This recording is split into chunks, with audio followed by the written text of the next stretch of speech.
like little amounts. Yeah. You don't see anything. You don't see like shit like back by my hand. No. All right, cool.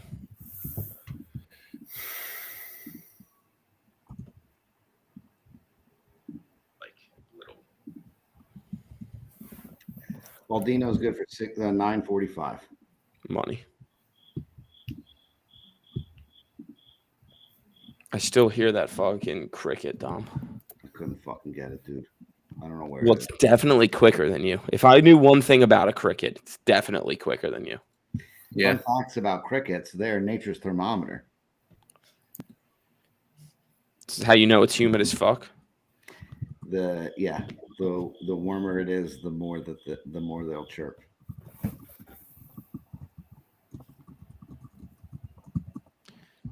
I just put a message in there. Let me know if you guys see it on this chat. I just see John writing. What's up, folks? Check in here. Mine didn't send though. H There it again. is. Sick. So we get to see that. Nice. Oh, I see. H again. I do see Martin's. I see you on the chat here. Yeah. I see Marty's. I don't see mine. I think Oh, it's Wonderful. All right. We are live. 4 people watching. I think we're 3 of them. I'm one of them. I'm one of them. I'm not. Oh, What? look at us. 2 people Right. watching Am here. I supposed to be? We've got viewers. Wow. One new chat message. Wow. We'll get started here in a little bit. We'll give people a couple minutes to trickle in. I like this idea of going live, though. I got to give Doug credit. I did call Doug. I was driving home from a nice work dinner. Called Doug when you asked about the stats, John. And I was like, there's no way people submit stats, right? He said, no, why would they submit stats? They just either got swept and have no interest in talking about softball or doing stats, or they don't want to because they swept and they're pissed. Or they split and they're pissed. They're split. Or if you're out, you're just like, I'm done with softball. Exactly. And then Doug's like, when you're recording? I was like, right when I get home, probably like 8:45, 9. So why don't you go live? Fantastic idea, Doug. Good idea. Little does Doug know is that he's going to take a beating in this episode. So I think Really? of course. Really? I'm excited. What? Why? Let's start with this. Why is Doug getting a beating? Where do we begin? Or there's just a general undertow.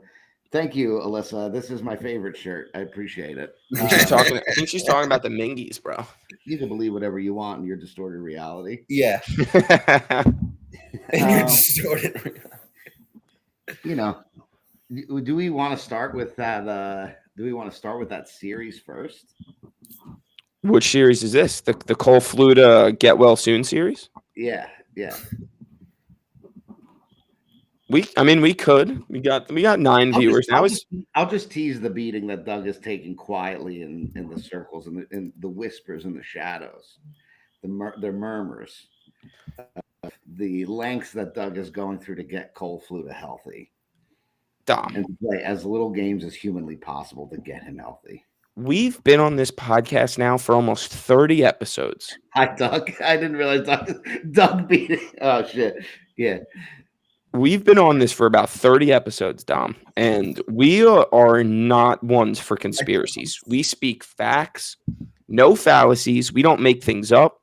No Illuminati's here. We're strictly facts and to the point. So if you have conspiracies, please keep them to yourself. It's unacceptable on this platform. I will say in Doug's defense that if Cole Fluta was my shortstop, I would be taking Doug out to dinner every night of the week for the work he's done. You know, get Lord giveth and taketh. What are you going to do? Doug, hell of a year this year. A lot of walk. Tons of walks. I was watching that game, and Zach Schmidt, the first pitch he threw to Doug was like a really nice high pitch that clips the outside of the mat, and Doug just shook his head. It's like Doug, and nothing Doug Cohen hates more than a first pitch strike. Season. Got on base a bunch of times though. Well, I mean, we can get into that series, right? I think they obviously played one game, right? Goldfarb wins 7-6. They only played one game. Let's be humans here for a minute. Condolences to the Lombardi family, right? Jim and Paul been in the league for so long, staples of the league.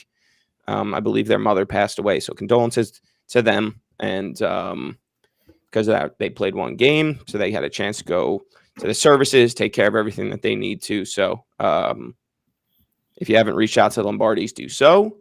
And I think the Goldfarbs, were a little condolicizing in the sense that they let them in this game a little bit. Yeah, this did seem like a charity game from Team Goldfarb most of the way. Alex, the trade you trading for Doug will be a great trade if you finish the deal. If we're in week 5 of the playoffs and Team Goldfarb has only played 3 games, then yeah, we can crown you.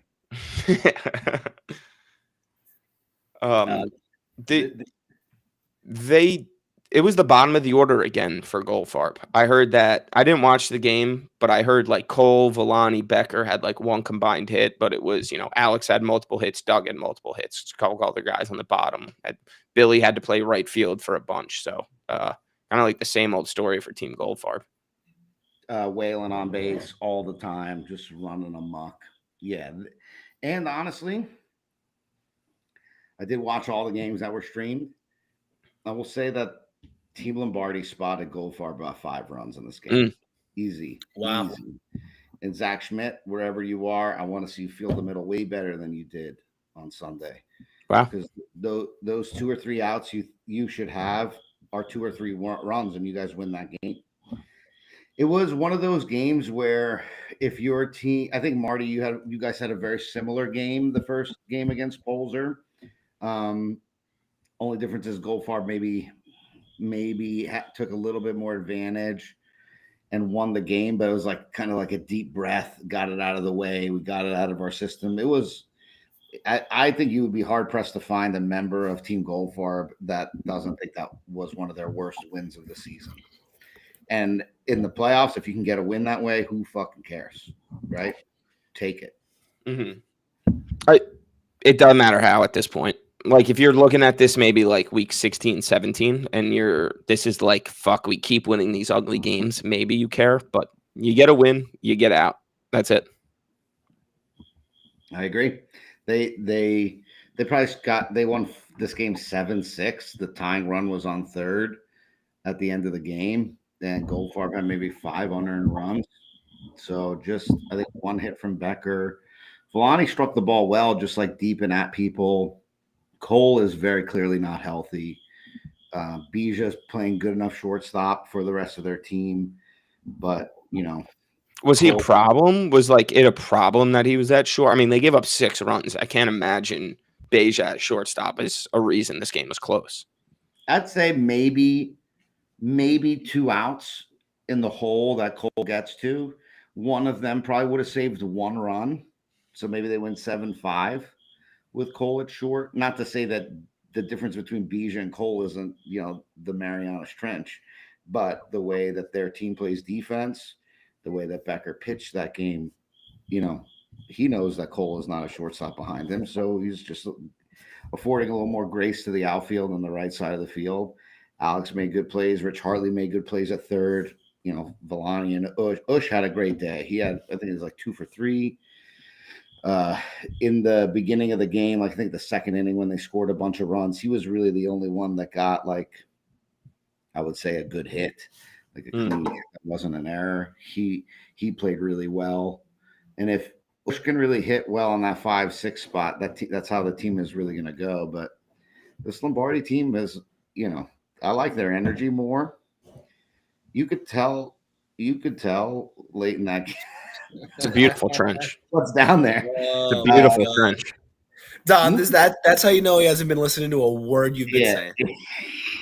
I was like, this fucking cricket screwed up my internet connection. Oh, this trench is gorgeous. I kind of got lost. I would say that you could tell, like, Team Goldfarb they were getting a little tight at the end. So that's what happens when you play tight games against teams that are supposed to win. You kind of get, you get a little grace But I think Lombardi has a lot of grit. I think Zach Schmidt pitched a really good game. We're going to see now Jim on the mound. So Is that confirmed? I would imagine. I mean, it would make sense. Oh, no. Didn't he only miss because of – that's the thing. Jim and Paul were not at these games. So what were we playing? Yes. So what we were playing one because we didn't want them to miss both games potentially if they swept. Right. That's fair. I thought they were going to end up playing this way early so they can go to do whatever after, but they ended up playing this one at 10:30. But Goldfarb looked a little flat. Cole did not look healthy. I would like to have seen Lombardi win that game to make it really interesting. I think it's interesting, like the rain out week, which should have been the first weekend, like is such a big reset because we're coming off of Labor Day where nobody plays. And then the following Wednesday, the playing game. So Lombardi has all this momentum from the playing game. Team Goldfarb hasn't played in 10 days, whatever it is, 2 weeks maybe, whatever. And now we're going to – but now that's rained out. Lombardi loses their momentum, and now Goldfarb's on for another week. Kind of the same shit that we dealt with Polzers. It's hard to show up that Sunday without playing 2 weekends and just pick up where you left off. It's not easy. Some teams found it like if you look at all the scores, I'm sure you could see a trend in that. Let me ask you a question, both of you. If I told you in retrospect, hindsight, I came to you on Saturday night and you're Alex Goldfarb, the both of you, and I said to you, Cole's going to go 0 for 3 and he's going to play third base the way 90% of people can play third base because he didn't make any spectacular picks or grabs. If I told you Cole's going to go 0 for 3 and only play first base, would you have sat him out in this game? Like how? Like, are you playing too much? Do you try to sit him down game one, or do you have to try to go for the win? Like, do you? If you, I'm guessing you guys didn't watch the game. No, not a second of any other game. Because he looked like he looked laboring even at first base, like going. I was watching balls hit to the shortstop. I'm watching Cole go from his defensive position to the base, and he's laboring over to the base. So, do you just keep him in because he's the best player on your team and he's a fucking stud, and you don't care if he's got one hamstring, or do you try to win this game kind of without him a little bit? I think you have to trust Cole. I think it's a hard situation for Alex to be like, you're sitting, you're not healthy. Let's have Villani hit twice and not worry about putting you in the field. Cole's been your best player. Sorry, Beck. He's been your best player all year. You have to trust him. He's been inactive for 2 weeks. He's got replaced an MVP. If Cole says he's ready to go and can hit and can give you serviceable field, how do you not trust him at that point? I would do, just for the record, I would do what Alex did. I would put him at first base. I wouldn't let him go to short just yet. Catch him 3. Fuck it. But I'm just asking for the devil's advocate end, but it's one game. Do you sit him out for this? This game is going to be very interesting next week because I think Lombardi thinks by the end of that game, I think they think that they can get Goldfarb. You lose by 1 run, with your backup pitcher, because even though Zach is good, that's still their backup pitcher. You think hurts them defensively with Zach not being in the outfield.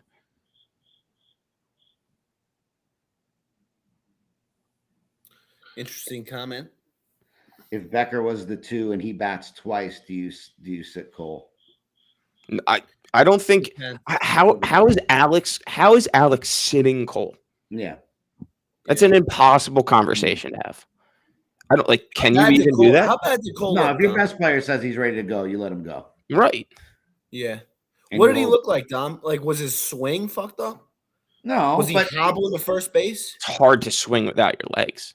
I would say that Jeff of all the swings I've seen Cole take between MVP and Arc, he would probably wish he had all 3 of the swings he took on Sunday back.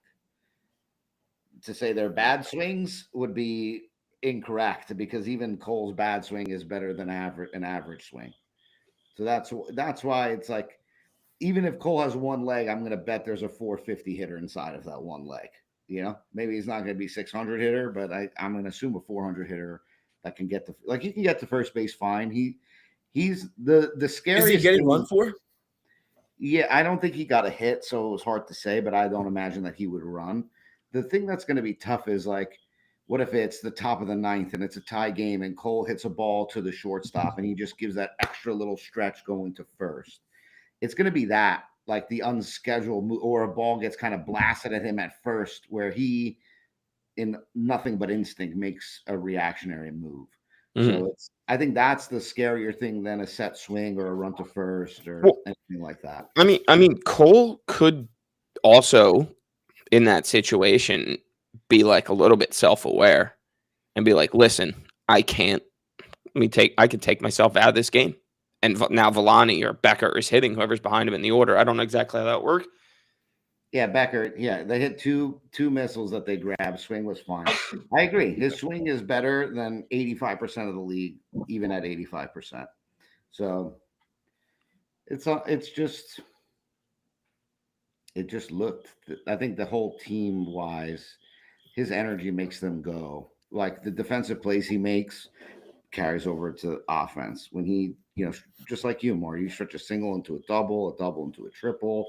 Now they make a throwing error, you're scoring like that. Those are unquantifiable pieces of energy that your team feeds on that don't show up anywhere in the books. And if Lombardi can get a little edgy, who the fuck knows? Doug, are you still there? I have a question for you, Doug. If somebody leaves the game mid-game with an injury, does their spot, do you skip it in the order, or does the person who's drafted behind them now insert into that spot in the order? Like if Villani bats 1 and Cole bats 2, and then Cole removes, Villani has to bat. Well, let's say it goes Villani, Cole, Becker, right? Does the lineup then go Villani, Becker, or Villani, Becker, Becker? Yeah. Villani, Becker. They just take Cole out, or do they replace Cole with who was hitting 2, or who was there 2? Ooh. Next guy bats twice behind them, so behind Cole. So if it was Villani, Cole, Becker. Round. Yeah, the next round bats. Yeah. So then it would be Villani. Doug just commented, always bat 13. So it would be Villani, Becker. Right. So okay, that clears that. That'd be interesting. So what do you think? Do you think Goldfarb closes this, or do you think Goldfarb closes this out in 2, or do you think Lombardi steal 1? I think Lombardi has it in it to steal 1, but if I were betting money, I would not bet them to steal it. But I'm not taking Goldfarb with the spread in my parlay. I'm just going to take a money line and sweat it out, I think. What do you think, Em? I mean, if we're talking about betting, it would depend on the line. I think it would have to be 3.5. I think Goldfarb will probably. I mean, I'm sure everybody probably agrees Goldfarb will win, but I hope Lombardi wins, and I think that they have a chance.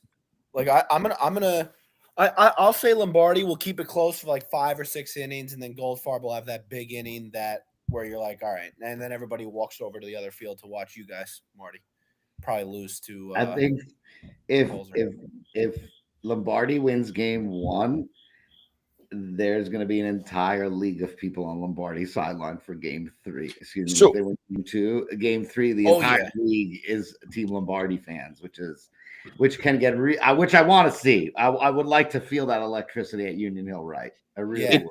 It is a very interesting situation that we have ourselves in with them only playing 1 game, that if they go to a game 3, nobody else plays softball at 10:30. It's literally just everybody's going to go to Union Hill. There's going to be 1, 2, 3, 4, 5, 6, 7, 8, 9 teams, other than the people that kill themselves after they lose, that are going to Union Hill right to watch this game 3. It's going to be maybe the most electric atmosphere we've ever seen. Doug, if that's unprecedented for playoff games. Yeah. Doug, if you're listening, if you guys lose the first game, could we get like a 25-minute break for everyone to fill their coolers?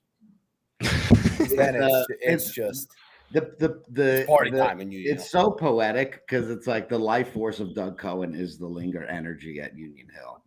Like that's Superman's son. That's Doug Cohen's life force. And it might very well be the one force that brings him down Sunday if they can't win the first game. I just bought a Zach Schmidt jersey. Beck, I bought a Brock Hoare jersey. Actually. That'll go really well with your hand-stitched Brock Hoare jersey, John. Yes. Shall we move over to that Probably series? from the same Chinese website. Shall we move over to that series? Because let me tell you this. Middle school is a beautiful field, and I can't wait to play there next Sunday. What a nice field. Great field. Unbelievable. Haven't seen it, but great. Let's see. Team Pzer steals the first game 13-10 in 12 or 13 innings. Crazy game. This field is my kryptonite. Not a single solitary safe place to smoke any weed around any of these children. Nowhere to pee either. You got to walk an absolute mile to the porta potties or risk one of the 9,000 children seeing you. It's a disaster. The no for me, dog, on both ends. Pzer steals game 1 13-10 in extra innings 12, and then Kesler wins 12-3 game 2 pretty easily. Team Pzer, man, let me tell you this. They came ready to play. They were missing Danzer, so that means Brock Hoare had to hit twice, and they were missing Robbie Juergens, and that meant Dan Minacchio Jr. had to hit twice, and those two individuals, Brock Hoare and Dan Jr., came fucking to play. They made 2, maybe 3 outs in their many at-bats. Brock Hoare was an absolute beast, had 6 or 7 RBIs, couldn't get him out. We started intentionally walking him at some point. He's like, this guy can't get out. Started intentionally walking him. Dan Jr. hit a homer down the left field line. Next at bat paints the right field line for a double. Josh Hamilton that one year was taking OxyContin. They were insane, and it gave him life. And every time we thought we were dead, we fought back just a little bit. And in game 1, I helped fight back, John. We were down 3 going into the bottom of the 9th. We get a guy on and 2 outs. Justin Colaraco paints the right center field gap in between the Dan Minacchios for a homer, ties it. We go into the 10th. They take a 2-run lead. We tie it. We go into the 11th. They get a 1-run lead. We tie it. And then the craziest thing of all time happens in the 12th inning. Mike Brullo gets up, hits a 270-foot bomb down the left field line, painted the left field line for the easiest inside the park homer of all time. It was one of the most chaotic games I've ever been a part of. And it was game 1, and then we had to play game 2. It was nuts. Let me tell you this. I started game 2, yeah. We're in the middle of a battle at Marlboro Elementary School, and I'm getting text messages, is Marty okay? And I was like, fuck Marty, am I okay? I'm okay. Then I get to the field, offer you electrolytes. You basically screamed at me. Yeah, go fuck yourself. I didn't know the vibe. I know you guys lost the first game. Then when I pulled up to the second game, I walked by Ben. I said, Ben, how's it going? He said, that must have been pleasant. He goes, I'm coming in as a single next year. So I was like, fuck, they're losing this game too. No, we were up like 6 the whole game. And then I walk by the Pzer dugout and I hear that Martin hasn't been playing the entire game because he's fucking hurt. And I was like, oh man, are they about? Then I was like, maybe I should not approach their dugout. They're about to lose. And then you still offered me electrolytes like an asshole. Appreciate you. I found out you're up by fucking 10 runs. And I was like, oh, these drama queens. But yeah. Oh my God. I gotta say, now that Ben isn't around me and I have some safety and freedom of speech, he was yelling at Andy a lot for a lot of things that probably were not Andy's fault. We had Scooty as our umpire, and he was not very good. He was not very good on both ends. Balls that were hitting the mat, he was explaining why they didn't hit the mat as the catcher's walking 30 feet to his left to get the ball. the middle school home plate is raised, right? And then the mat goes on top of it. So it's a little bit extra raised. There were 3 pitches that hit the inside of the mat and bounced sideways, not backwards, sideways. And he called them balls. And his explanation was they hit the turf and then the mat. When the mat's raised like 3 or 4 inches. I'm not sure how that's like physically possible. And all 26 players were confused. I think I've just come to terms with the fact that, we don't have very good umpires and that they are a part of the league. I'm starting to look at them as like a part of the charm of the league, like going to play at a ballpark with a short right fence kind of deal. Like certain guys, you're going to get to pitch a little higher. Some are going to be lower. Some are going to miss calls by 7 feet. Some of them are going to in the middle of the outfield. Some people are going to throw you out right away. Some people are going to let you yell. It's a little bit of. I'm trying to look at it like a charm. I feel like I'm living in a house that I can't afford, but I can't sell, and now I have to convince myself it's comfortable. That's a fair way to put that. Yeah. It's like when you play football out in your front yard, and there's like a bush in the middle of the field. Everyone knows the bush is there. We just the bush. It's an extra defender. Made you fumble, so what? Do you think game 3 is closer to game 1 or closer to game 2 for you? So it'll be interesting, right? If here's what I'll say. Game 1 was interesting in the sense that Team Pzer came very fired up.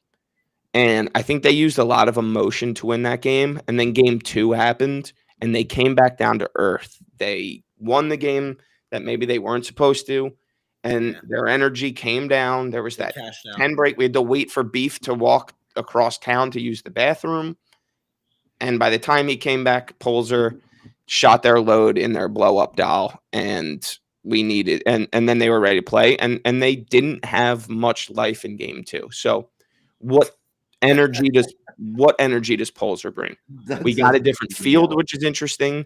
Does Union Hill suit them a little bit more? Does it suit us more? It's a brand new, complete reset. Ben would yell at the bush. Who the fuck put that there? Do you think we don't have middle next week? Let's start a chat. We'll do like a chat poll. Do you think it's more because Ben showed up on a school day to go onto the field, or is it because that 13 grown men walked through a parking lot of children with a blow-up doll? What do you think? What do you think is more likely the reason why we lost this field? Ben showing up in the middle of a school day to just look at a turf field is wild. Is like he should be in prison. Billy. In prison. Billy, I'm assuming that's Billy Farrow. I love you dearly. Rudy texted me, defended himself. You cannot put your hand up for timeout. You need to say the words timeout. Even if you do say timeout, the umpire does not have to grant you timeout. So just be ready to swing. Let me explain that real quick, because that was the moment I thought we were done. Yeah. Like it's the 10th, 11th inning. We got bases loaded, 1 out for Billy. He 3-1 count. He takes all the way, takes a strike, puts his hand up, stands in the batter's box. Nothing happens. Pitch comes in, strike 3, punches him out. It was so deflating. I get what you're saying, Dom. You have to call time. I don't know what Scooty's looking at. I know he's listening right now. Scooty's actually texting me. What was Scooty looking at? It's besides the point. You have to confirm timeout happens. I get it. I've never seen that before where he was so clearly calling timeout. I've never seen it not get granted in this league. I hear you. But technically, this is not, you cannot get timeout with just your hand. No, I know what you're saying. You're not wrong in the sense that, yes, you have to confirm it gets granted. It was so clear he was calling timeout. I don't know how it wasn't granted. That's worthy of. Have you ever seen that before in this league? Have you ever seen an umpire not give someone timeout when he goes, like, puts his hand out right in his face. What I had done a couple, maybe 6, 7 I weeks get it, ago, Scooty. I get it. I gotta ask for time. I get it. I don't It's the only time I've ever seen it. I'm not a quick pitch guy, but if I throw you a strike and then you don't step out of the box and you look down at your feet and you're fucking adjusting shit and you don't call time, I'm throwing another pitch. I don't care. I'm not waiting for you unless you ask for the courtesy. I've had people stand in the box, not call timeout. I throw a pitch to a batter that is clearly set in the box, and then the umpire saying, no, he's not ready, which is not the right call. And it's the playoffs. There's so many calls where it's like people don't know, the umpires don't know the rules or don't know what's going on specific to this league. I think that is like, there was one in the Heitzner, there was one on Heights in the Goddard Bico game where Danny D very clearly gets the count wrong. It was like a full count with no fouls, and he said it was a full count with a foul. Made the call. Pez set, the batter set, and then he said, wait a second, he doesn't have a foul. And so it's like, you got to make one call, I feel like. And I understand fixing your mistake in the moment, but you can't make a call, wait 20 or 30 seconds, and then be like, oh, no, wait, now we're going to change it. It has to be a quick. But there are certain things that kind of happen in the course of a game. It's tough. It's just tough. It's the playoffs now. So usually when we play double headers, one team is moving from one field to the next, so they're not stuck with the same umpire. Like this, in the playoffs, you got the same umpire, the most important game of the season, and they're going to do 2 games. Yeah, they're going to make 6, 7 mistakes. It just is what it is. I will say in defense of Scooty, because he's texting me right now, he put up with a lot of shit being thrown at him. So I commend Scooty's patience and stuck to his guns. And that's, at the end of the day, you got to ask for somebody to like take control of your game. Who gave him shit? Ben and Daniel, Really? and both of them honestly should have been tossed. Daniel was complaining to Scooty on Monday night, and he goes, but I didn't even say a word. I'm like, you're saying words literally right now, like right now.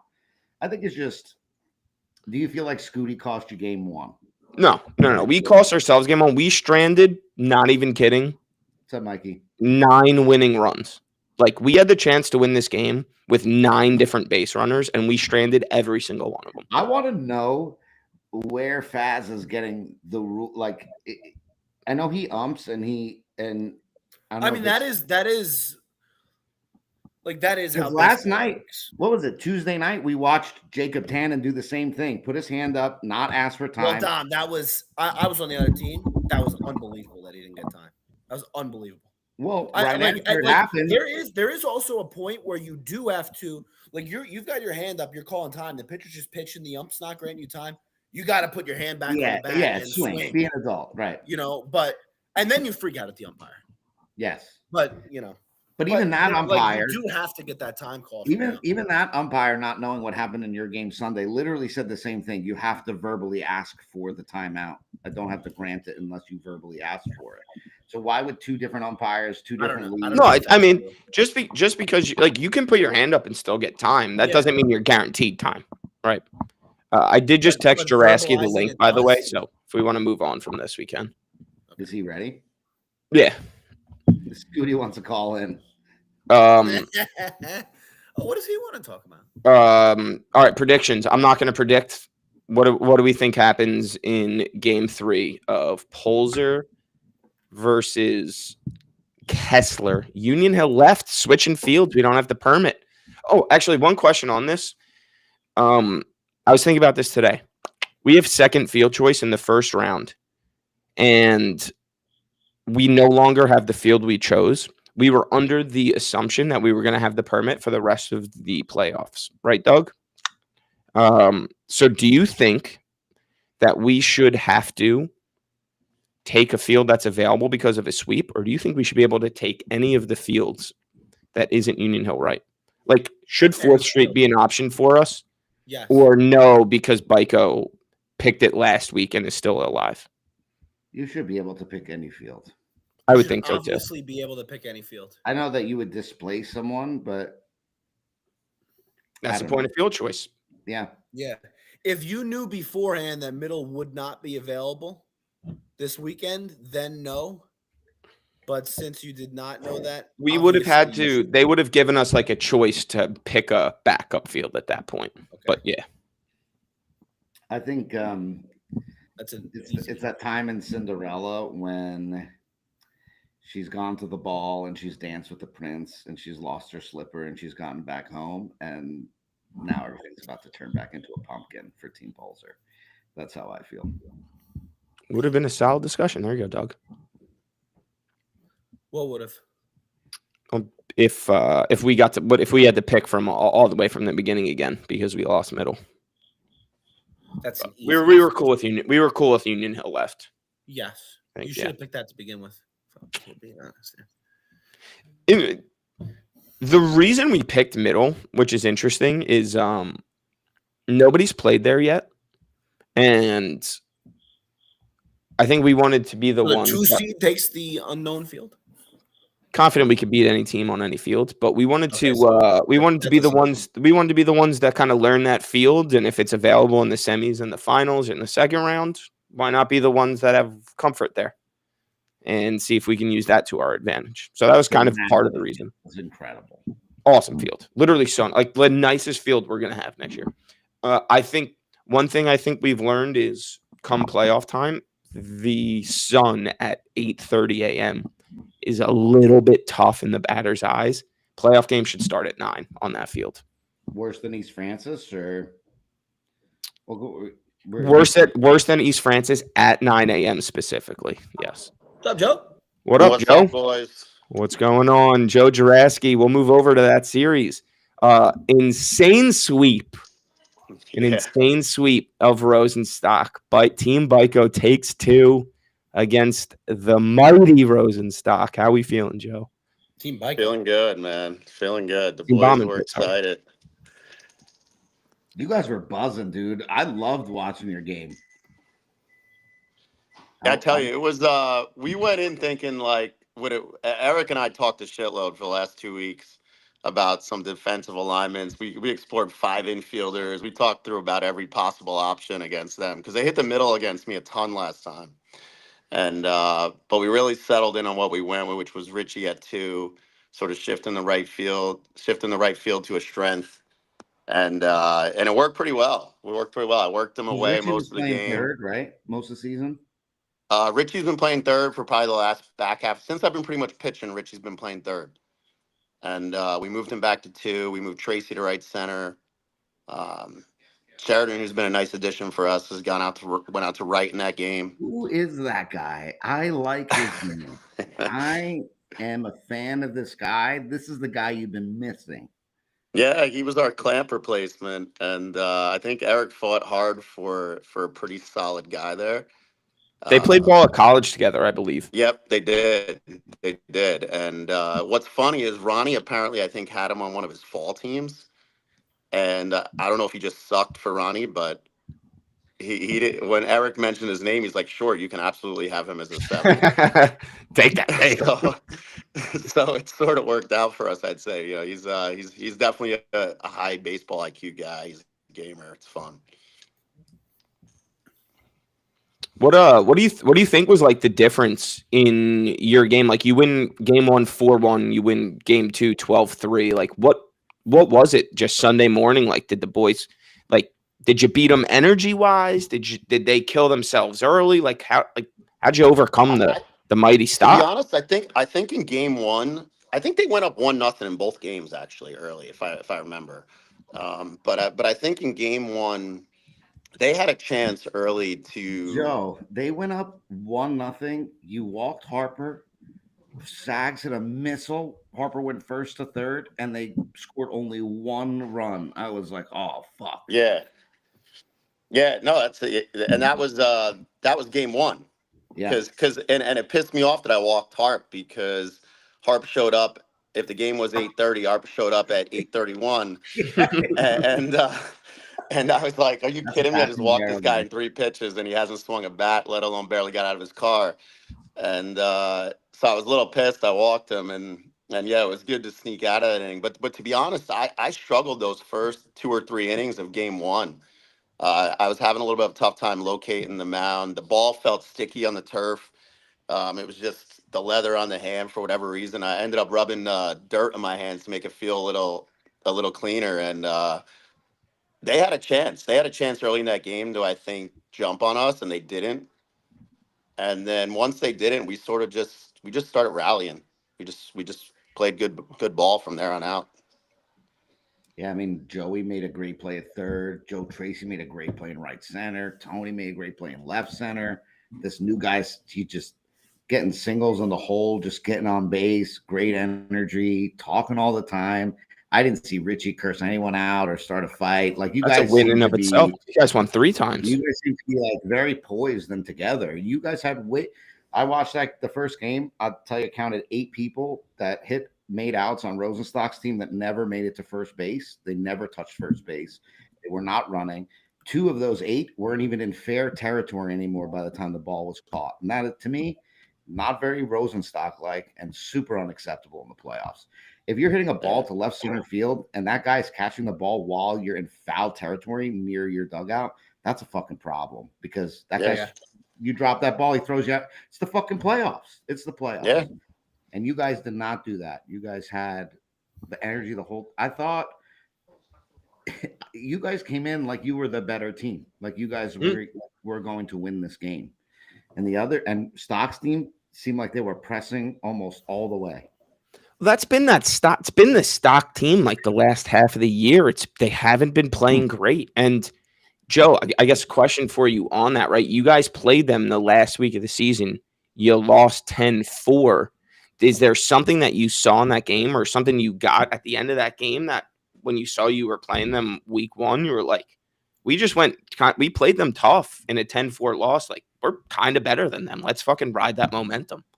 Yeah, it was actually helpful for me in particular with pitching in the second half and not seeing everybody, having them fresh in my mind was, I think, was a big help. I watched a few videos of them as well in between, to be fair, but it just really helped. Like Eric and I talked through how we were going to play against them defensively and how I was going to pitch against them.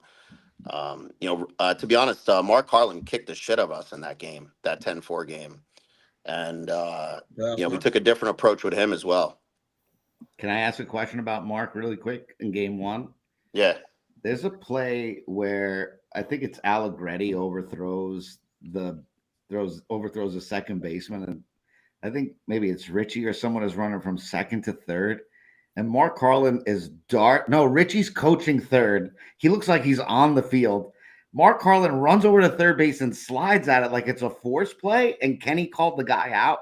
Was he calling obstruction on Richie in foul territory?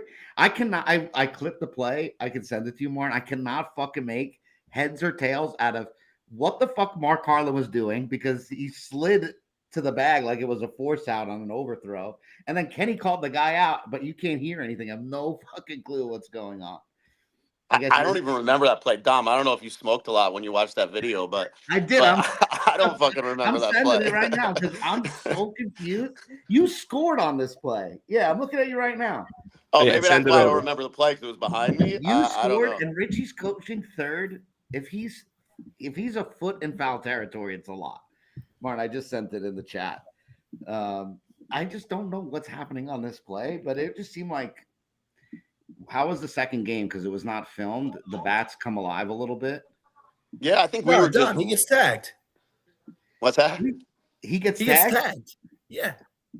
Oh, you're watching it. Oh, okay. Sliding feet first there. I mean, right here, can you see it? Is it up on the screen? Yeah. Yeah. Might have been a bad call, but he definitely. Is this Mark at third or is it Adelsberg? Oh, I remember this play. Oh, he's got the ball in his right hand. He's got hand. The behind the reverse 360 punch out. Yeah, look, the ball's in his right hand. You see it? You see the ball on the right? Oh, man. Sliding into third. He slid right into the bag.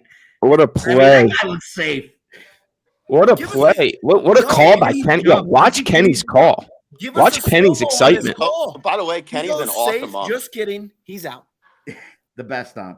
All right, so I remember that play now that it's on video. I'm pretty sure that was Gio sliding into third, and you guys were just talking about. That's so close. Richie's not in the way of everything right here, too. That's great Oh, coaching. Joe, no Way to wonder be why you didn't involved. see it. You're just gone. I mean, you're running, Yeah, I'm scoring. That's why I don't you're remember. running that the play. Home Depot. That's I was watching incredible. this on my phone. I couldn't for the life of me understand how he was out. He looked like he slid right at the base. That was the Yeah, most big win. evocative punch out I've ever seen. So now you guys end up playing probably Goldfarb, unless Pzer wins, in which case you taking Loraca. But either way, you got a top 2 seed. Yep. How do you guys feel? What do you think? What are you thinking? Just Hey, what else is new? New week, come right? what may, right? Hey, we gave ourselves to this deal, right? We got these cards dealt to us because we played all season, but this is what we're going to be up against the whole road. You've been on a bomb and Blit team that's won a championship, right? 2020, I Yeah. believe. This Steinberg's bomb, team.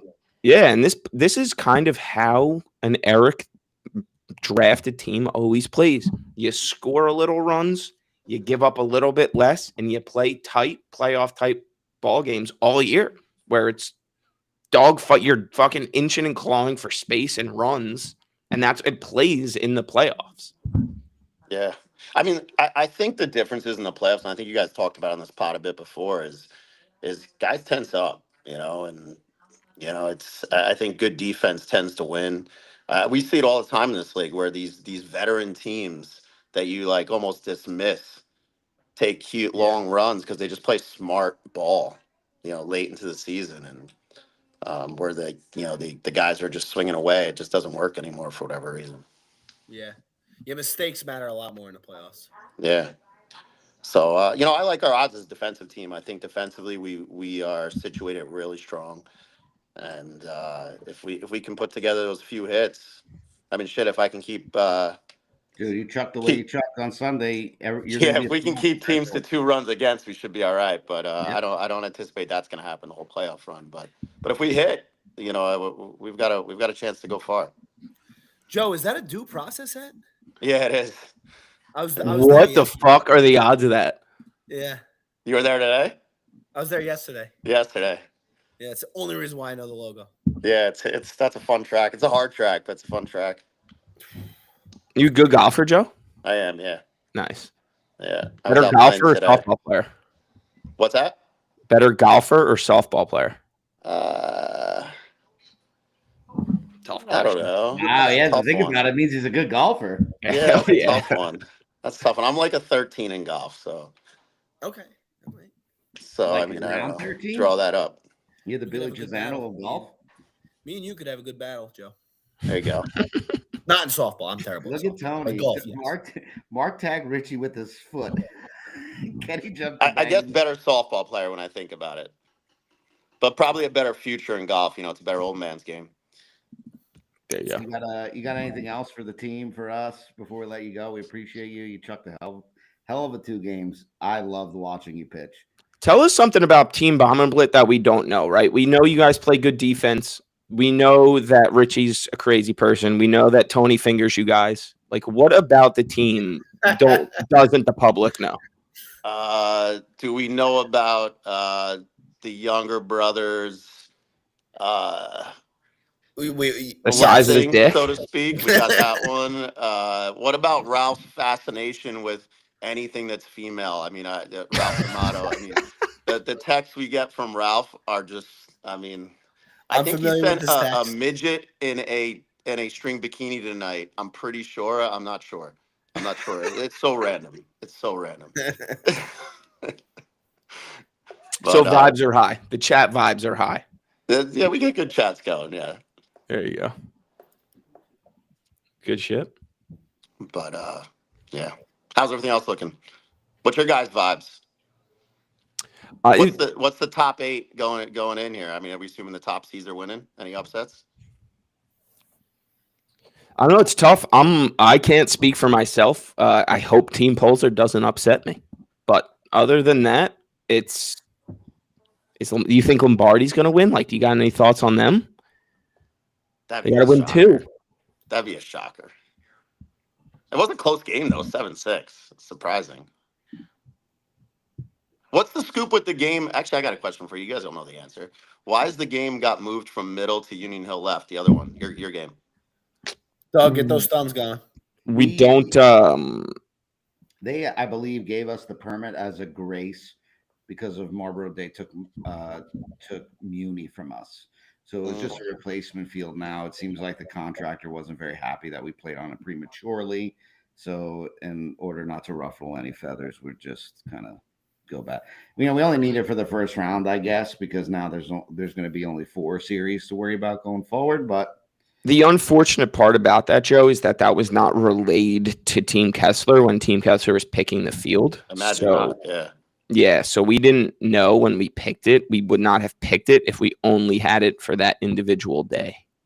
So it's a bit unfortunate in that sense. And so the idea is that field's gone for the rest of the tournament is the idea here? That is what the assumption is, yes. Interesting. Yeah. Why is the field what is premature about the field? Do we know what is wrong with it? Couldn't have been in better shape. Wouldn't hurt anyone's hamstrings on this podcast.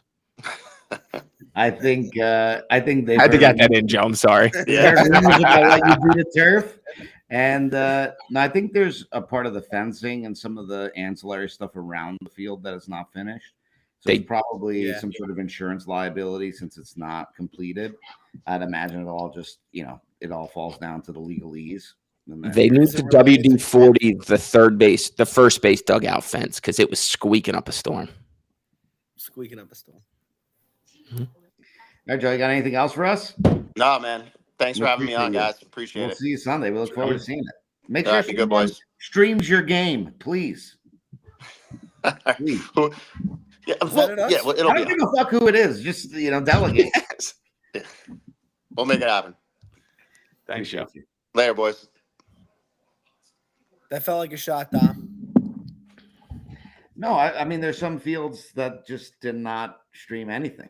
It'd be a real shame if that was people my stream game 1, but not game 2. We're strictly business over at East Francis. Strictly business. A lot of people are saying that Tom Carroll's making a Dave Meyer-esque run his first year.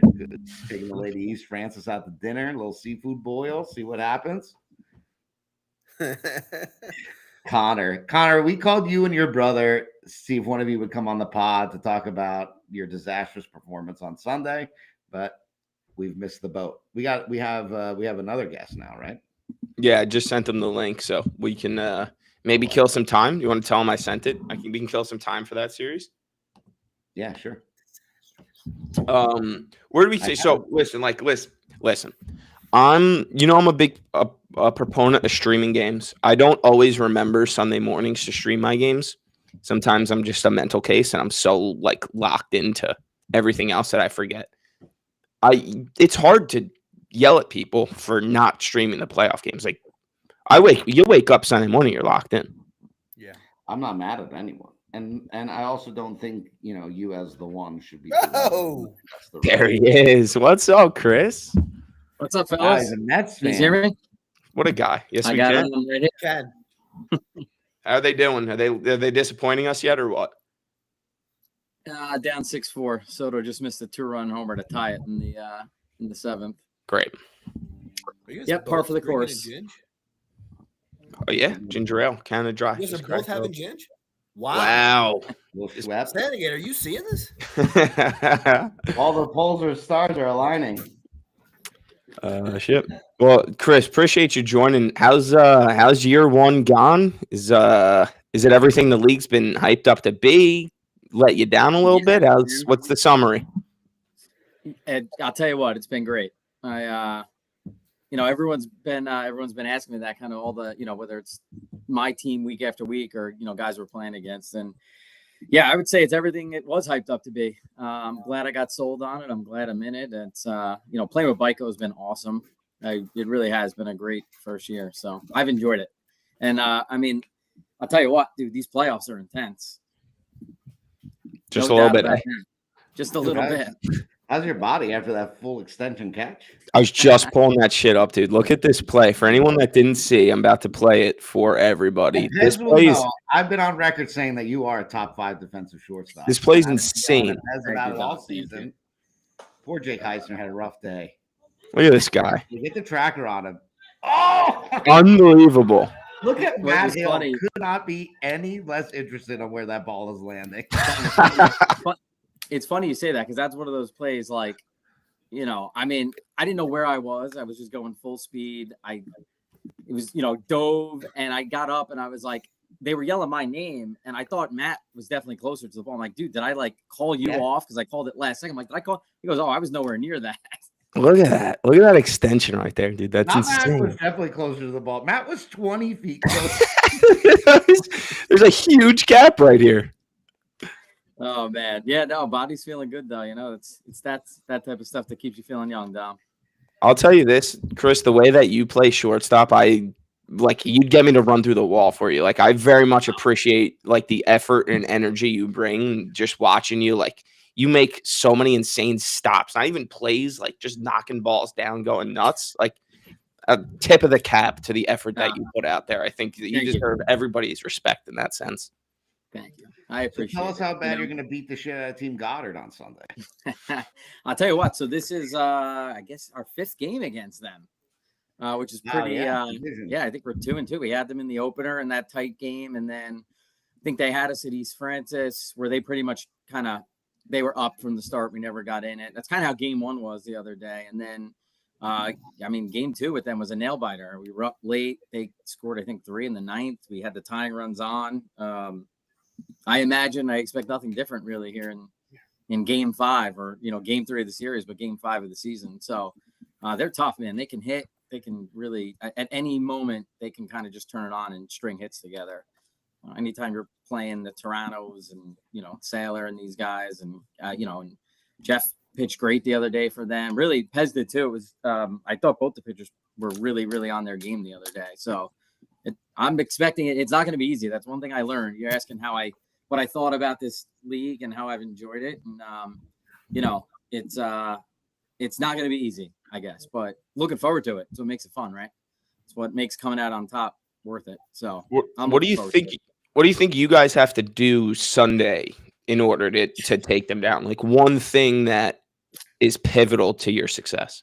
Yeah, I mean, it sounds kind of cliche. We got to play our game, which I think is good defense, which I think was what made us look like we were gonna. I thought we would even end up with a better record earlier in the year. I think that's maybe what disappointed us maybe the most throughout the season. Was early on, I thought our defense was great. No, look, we had some people get hurt.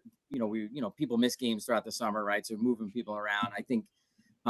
So it sounds simple, but it's defense, and I think. Obviously the hitters need to hit. Like the top of our lineup's going to have to do its job, and myself included. But we feed off our bottom. We've had a really good bottom all year long too, and I almost feel like all the difference, Chris. I almost feel like it's not even in a bad way. Like the bottom of our lineup, we got to hit 13 guys, right? And from that 7-8 spot on down, like when they hit, our top feeds off of it. Our defense is good enough. I mean, that's really what it comes down to. It's when our bottom hits, our top's got to kind of drive them in, and then we got to play good defense. You want me to say it for you, Chris? We can't give up runs against them because they could score runs too easily. Cannot give them extra outs. Yep. We cannot give them extra outs. So Dude, Matt Hill needs to start hurting people, not physically, but metaphorically with the balls that he hits. I'm tired of watching him hit line drive singles through the hole at second base. Hit doubles, Matt. This is time. It's one game. Go do damage. Go do damage, Matt. I have all the confidence in him. I mean, when he looks like he can get a hit anytime up. Yeah, absolutely anytime up. He's such a good hitter, so I have no doubt that he'll turn into a big game for us Sunday. I agree. No doubt. What is you play a lot of yellow ball leagues, right? You play with all the Rays, all your friends for a long time, right? Family. How does a league like this, kind of the playoffs, differ from that?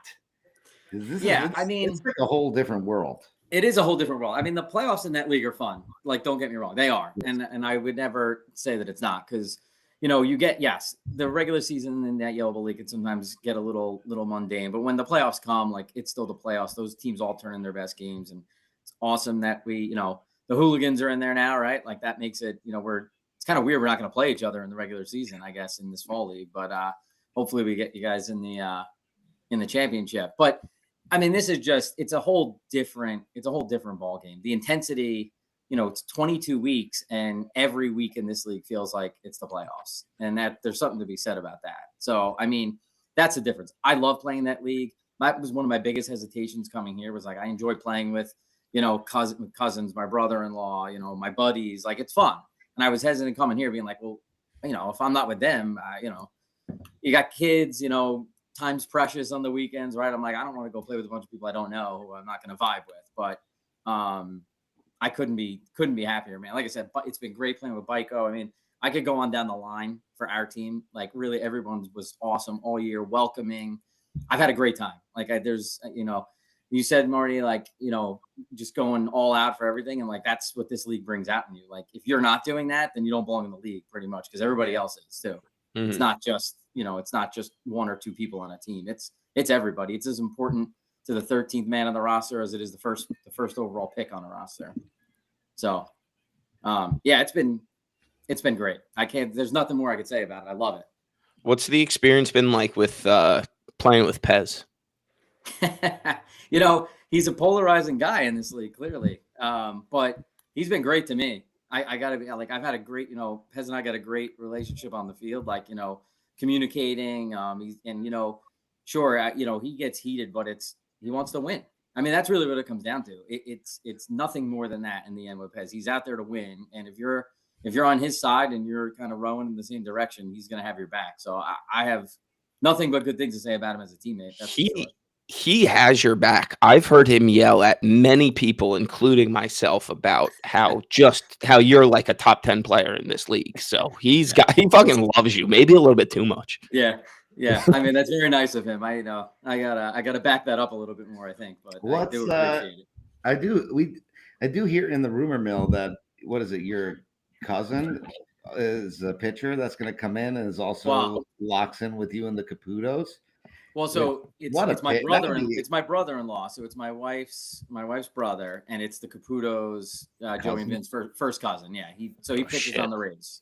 That's honestly, that's a top 10 pick, because you get left center field, your middle infield, and your pitcher. That doesn't seem like that should be allowed. I'm not sure if they're gonna allow the link of 4 of us. That's kind of what I've been told, and I don't know if he's definitely gonna play there. He's got a young, little newborn, so we'll see. We watched the Rays championship, Dom, in I guess it was the summer league. Was it the guy that his last name was Baldino, or is it a different guy? Was this? No, that's my brother. That's your brother, dude. He was so good. He was so good in that playoff series, in that finals. He had he did. He had a good finals. No, it's La Fergola. He's that guy. He's your pitcher. He's your pitcher, Chris. Yeah. He's a great pitcher. Yeah, he'd be one of the better pitchers. I'm saying. Like, imagine the combo is Vince in the outfield, Joe and Chris up the middle, and his first and that guy dealing. Rich. It's Rich. Yeah, it's Rich. Yeah, and then you have Rich up the middle. That's a top 8 pick. That's fantastic. Yeah, and he's got some fire. I've seen him. Yeah, he would fit right in. He would love this league. Yeah, chirping all day. He would love it. He would love it. I'm more quiet. I'm probably the most quiet one out of the bunch. Maybe Vin, I guess. Maybe Vin. I'm assuming that Pete K and Joe and Vince were the ones that basically strong-armed you in to the league. Yeah. Yeah, I mean, and then when you get family in there, it's easy. It's in Marlboro. I'm right in Marlboro, so yeah. How was your family taken to the league? I take it that they like it. They come a bunch. I mean, I got two little ones, so like there's always stuff going on. But when they're around, and they've come. A lot of the fields have the parks and the swing sets and stuff, so they come and hang out. And they were all there when we played you guys, Dom. It was like a family affair there. Yeah, they got a good contact high, I heard. So no, I'm a big fan of the Baldinos, etc. Yeah, you've been a really awesome addition to the league. We hope that you keep playing on too, for sure. But it's nice to have like good guys that are there's a good way to win. I think there's a good way to try hard. there's a good way to compete. And there's a good way to want to get angry and to want to win. And you're all those things. So it's I appreciate the kind words. Yeah, man. I have every intention to hang around as long as my body can take it. Can I give you a little shit? Sure. Did you expect to hit better than 351? Oh, is that what I didn't even know what I hit? I knew it was in that range. Yeah. Yeah, I'd say so. Chris, that's I expected it too. Years in my house, you don't look at things that'll make you upset. You know what it is? Look, of course let me put it this way. It frustrated me in games. I never really thought about it after. You know, if I can look back, do I feel like I swung the bat like a 350 hitter? No, I don't. I definitely didn't. I was frustrated. I definitely hit into, whatever. I hit into some bad luck, or I felt like I was hitting into some bad luck. But, at the same time, you are what your average is, right? So at a certain point, I'm a 350 hitter. So, there were certain points where I was definitely frustrated, no matter how hard I felt I was hitting the ball. I got that baseball mentality, see ball, hit ball, right? It's always what I did, don't get yourself out early in the count, get a pitch to hit and drive early in the count, hands back, go the other way with 2 strikes, all that stuff. But the thing I realized is the really good hitters, the 500 hitters, the 600 hitters, the 700 hitters, this isn't baseball, it's softball, and they could do a little bit more with it than just see ball, hit ball. So, I'll reflect on it, I guess, Marty. I mean, it's a fair question. No, I let my team down a little bit hitting 350. Let me put it that way. I know I let my team down hitting 350 in certain instances, so I don't intend to do that again. What'd you hit in the playoffs on Sunday, Chris? Another one of my rough days. I think it was 2 for 7. Forget it. We'll cut that. We'll cut that. I'm an open book. I was 2 for 7. 2 for 7. If you want me to throw the caveat, I did line out the third, right to the third baseman. So there you go. I hit it well. Everyone told you good ball, didn't they? So don't change anything here. Chris, for the first 3 months and 12 days of our friendship, you've been one of my favorite guys. And for the last 35 seconds, you've really just botched it all. You are your average. What is this guy? Get this guy out of here. The great Bill Parcells, Parcells. Yes. Parcells. No, it's true though. We thought they were. You can say what you want to say, or whatever. Do I feel pretty good about how I swung the bat? Yeah, in a lot of instances I did, but fact of the matter is, it doesn't matter if you're hitting it at people. There are other people who don't, so don't hit it at people. Matt Hill texted me. He said, "Don't worry about making a guarantee for Sunday because he's going to make the guarantee himself." Good. Yeah. Is that an actual text, or is that you just making shit up? That's an actual text. I think Matt's 1-0 with guarantees, right? I think I caught that earlier in the year. Yeah, I remember you guys won the hard game and lost the easy one. Yeah. All right, let's do it. With pressure's on here, fellas. With Chris. Chris, we won't make you predict this one, but Goddard, Bico, Game 3, 8:30, freehold. John, we'll throw it over to you first. Who are we taking to win Goddard, Bico? No pressure with Baldino on the call. 8:30, freehold, Baldino on the call. Oof, no pressure. Pick against me, I'm just gonna have to prove you wrong. That's all. Oh, you won't like him when he's angry. I mean, Baldino's a vibes champion. That's true. You fucking raked in that tourney, by the way. Give me Bico. Give you Bico. Dom. It's a terrible day. Who's the player of the game, John? And you can't pick Chris. Whiteson. I love that pick. There you go. Dommy. Guy's been doing it for us all year. He's so good. Incredible. I'm gonna pick Goddard, unfortunately. And who's the player of the game? It's got to be Jeff. Jeff. Offensively or pitching? Pitching. It's got defensively. He's got to cover the middle. Brad's going back twice. They just can't. Jeff cannot give. Jeff has to cover up a lot of holes. It's a big field. I do think that this is as much of a coin flip as you can get, and I've been on Team Goddard the whole season, so no need to be a hypocrite now with my friend sitting here. I know Jimmy's upstairs probably washing a dish or breaking a dish, but is he really? He's not going to be happy. Jimmy came over today. He was set to make a blueberry cheesecake. What he ended up making was a Concord grape cheesecake because he did not read the label in the grocery store. So I'm going to pick that guy to be the stalwart and on the mound for you. You can't tell the difference between a grape and a blueberry. Are you kidding me? Give me God. Well, like I said, him and 100 goals. Jeff pitched great the other day. So Yeah, really good. I Game. could see it. It was a fun game to watch. Both games. What do you got, Martin? I'm going to take 2025 champion Evan, 2024 champion Evan Abramson to be the impact player. He's going 4 for 4 with 5 RBIs. I love Ev. Chance to win that game too. I know that he regrets it. Hit a really good Put ball. a good swing in the ball too. He just happened to hit it right at Nick. Right at Nick. Yep. Wrong guy. He's a Mario, to go, man. Ev's such a like dog. He is like, he's just there everywhere, making plays at the plate, in the dugout, vocal. Yeah, I mean, I'm not surprised. He's been. Evan hit a fly ball to left field at some point in the second game, and he was rounding second by the time the ball was caught. That's what a fucking champion I'll does. tell you what, it was all Tom. season long. Yeah. Left field, right center field, second base, third base. I think he played short when I wasn't there. Like, I think he's played almost everywhere for us. Coach when Baiko wasn't there. Coach. Yeah, you're right. Set the lineups. Yeah, Ev's been great. Love it. Now, you got anything else for us, Chris? No, I just thank you guys for having me on. I appreciate it. It was Appreciate you. Yeah, of course, guys. It was good making my first appearance. I look forward hopefully to a few more, maybe. Deep run in the playoffs, baby. You'll be back on. All righty. That sounds good, boys. Thank you. Thanks, Chris. Bye, brother. See ya. Good night. Go Mets. Let's go, Matt. Let's go Mets. I love it. Hangs up mid-sentence. All right. Thanks to Christy. Hell yeah. Good guy. All right, let's move on here. Another series. Let's go to you, Johnny. Proare sweeps Team Drazinski. Let me be the first to congratulate Team Drazinski for their disastrous season coming to an end. 13 people so happy their Sundays are back. I'm so happy for Team Drazinski. What's up, John? How are we feeling after the sweep? Feeling great. Rule didn't pay for the Wi-Fi at East Francis. These games were not streamed. Fuck a stream. We need Alfredo over at East Francis to set it up. Alfredo. 7-4-15-9. Seems like game 2 is pretty easy. Was game 1 close? Talk to us about the exactitudes.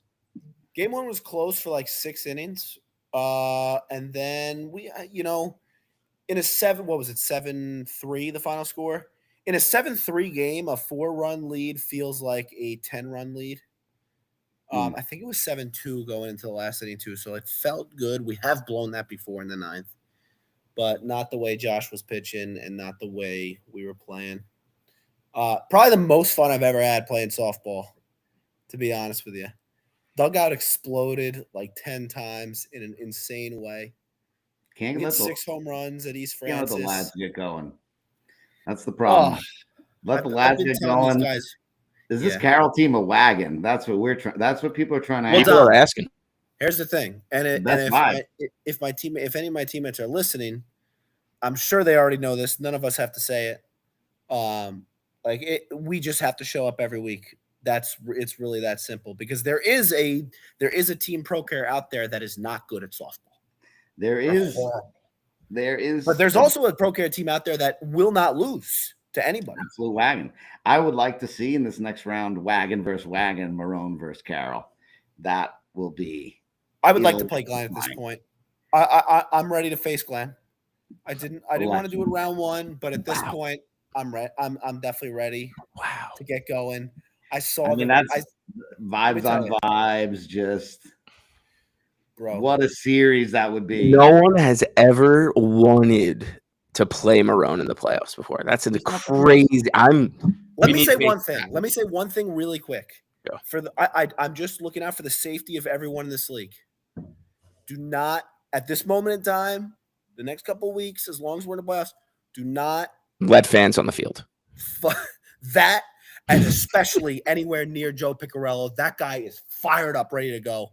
He will murder somebody, right? Like any day. Stay away. 2024 runner-up, Joe Piccarello. By the way, now if the board is listening, if Joe Piccarello doesn't win Charlie Hustle, you got it wrong. Period. End of story. You got it so wrong. That guy is the Charlie Hustle. All right. Take it easy. Take it easy. All right, let's move on. Let's move on to the next series. The next series, we didn't even talk about this one. Well, let's be honest. What the fuck is there to talk about? Team Drazinski all year was bad. They have names, and they're a bad team, and their season's over. What is there to talk about? Tom took care of business. Both games at bat by at bat. So I lit off the first game. Actually, we're sick of you, Jonathan George Hempstead. A lot of Team Proare are big Pzer fans this Sunday. Do you know why? Marty, are you still questionable? Do you know why? Did you practice today? I sat out of practice today. Yeah. Classic.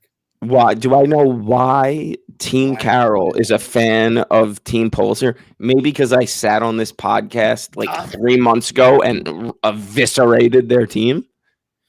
Dom, I'll tell you why everyone is a fan of Team Pzer this week. Because if Team Kesler loses, it would be very, very funny. Man, you're good for ratings either way. Yeah, that would be so funny. There's no podcast anymore if Team Kesler loses. By the way, Ben, congratulations. Congrats, Ben. Congrats, Ben. Congrats. Congrats, Ben. Shout out to Seth. Everyone send Seth some edible range. Shout out to Seth. By the way, Seth, great sport. Did everyone shake hands on Team Drazinski? Absolutely. Of course. Okay. We're 1 for 1, fellas. Talking about sweeps and series so far. 1 for 1. Everyone's shaking hands. Yeah. Seth, great sport. Was cracking some jokes to him at the end of the game where I know he's going to be upset. I probably, as it was coming out of my mouth, I was like, what am I? Like, he's probably not in the mood for this. But what am I doing? Anyway, gave me the gave me the old fake laugh. And, great sport. Class act. He's the man. Papa D, by the way, seamed one at me right off the chest and directly out of play. Wow. What position were you playing? Third base. Oh, not catcher. Okay. Third base. Third base. What did you see, John? Like, was there maybe a player or a moment or something during game 1, maybe early game 2, where everything just clicked and you were like, fuck, we're so locked in right now? Like, what was the moment in the game where you kind of realized, like, we got this shit? I realized we got it when Laps hit a base hit up the middle with first and second. Man on second scores. Throw gets away. Joe scores on a play that he probably shouldn't have scored on, but that's what Joe does. Dugout exploded. The biggest explosion we've had all year. But what got the team going was Jeff hit a solo. It was like a 2-2 game in like the 5th, something like that. And Jeff hit a absolute seed that Dan Drazinski almost caught at third base that went into the trees in left field. Jesus. Just a missile. Tell you what, that Jeffrey is real good. Yeah, and that got the boys going. And then after that, it was. I heard a rumor that Tom hit a homer into the trees. Yes. On a fly to left field. I was at first base for that, and you don't have a great angle at first base. And off of his bat, I knew it was gone. Which hitting the other way at East Francis. That was a bomb. Ian McDermott hit 2. I was gonna say, I don't think you're allowed to. You're not supposed to be talking about this, Hemp, because he was misrated a 6, and nobody wants to know. He's hitting 3 home runs in the series. I know Tom doesn't want anyone to talk about Ian. Dom, I have 0% of my mind on next year right now. Well, that's Tom. That's why he's a good captain. Always seeing into the future. We will, speaking of McDermott, we do have to say, like, well wishes to Seth, because Monday morning Seth sent us a text that he just got hit by McDermott's homer. He did. What does that say? Shut your whore mouth. Tom, you're too good at softball, Tom. Congrats, Tom. This team And congrats to you, John. Just absolutely so happy for you. Shake my hand, sir. You guys can go, you're in the right spot. You won 10 games in a row by accident, right at the right time. And you're in a great spot. Marty, what team is Dom talking about right now? Give me Santa. Baldino or Santa? Give me Santa. What are we doing here, guys? Incredible question, stuff. All right. Anything else on this series? Otherwise, like I said, I'm happy for Seth's misery to be over. Speaking of misery being over, Team Conti, happy for them. They don't have to put those jerseys on anymore. Oh, boy, what a year. Frank beat them easily, 8-3, 12-9. I'm going to guess that 12-9 was not particularly close in a 12-9 win. They kind of had that the whole way. This has to be the least shocking of all of the series that happened. They don't see the vision. Where's Dennis? Dennis is supposed to be coming on for this. Oh, yeah. Who's red? Dennis, you have a link. You should be able to click the link. Yeah, Dennis, it's the league you've been on, sir. I will say that in this game, Nicky Nukes hit a fucking bomb over Swim in the fucking top of the 8th inning to go up 3-2. 3-2 for the lads. And Conti did not play well. Rob Perone did not play well. Greg pitched his little Italian heart out for 8 innings of that game. Conti's team seemed like they were in it the first inning and in it the 8th inning after Nicky hit that home run, but they were dead kind of in between. What up, Dan? What's up, guys? You look like the fucking guy from Heroes, the one that kills all the fucking guys and takes their powers. I was gonna say, I feel like I look like a young Doc Silverberg right now. That's kind of true. I like that. Also self-compliment. You like Doc Silverberg's at home somewhere coming right now after that. What a gift. Dennis, how did you play on Sunday? It depends which side of the ball you're talking about. That's how you tell me. A lot in the outfield. Yeah, Sunday was a day that the ball was hanging up just enough at Swim that it made for a couple exciting plays. What happened with the first game? What the fuck took you guys 9 innings to get a hit? What? We were playing hard. Honestly, hit a lot of balls directly at people, which didn't help. It seemed like that was like, hey, good ball, just right at him. But stayed in there. It was a tight game, both defensively. Everyone was making plays. Nick DeLuise hit a home run to up, pretty ridiculous. And then we finally hits together at the same time, and that's all we needed. This guy can buy a $3,000 light fixture. Can't pay for his Wi-Fi. Someone get Brulo on the case. Where's Alfredo? We need him, Alfredo. What an affluent light fixture. Yeah. Is that better? Now your face is frozen, but we do see that fucking retro insane light fixture. This is like $30 from Target.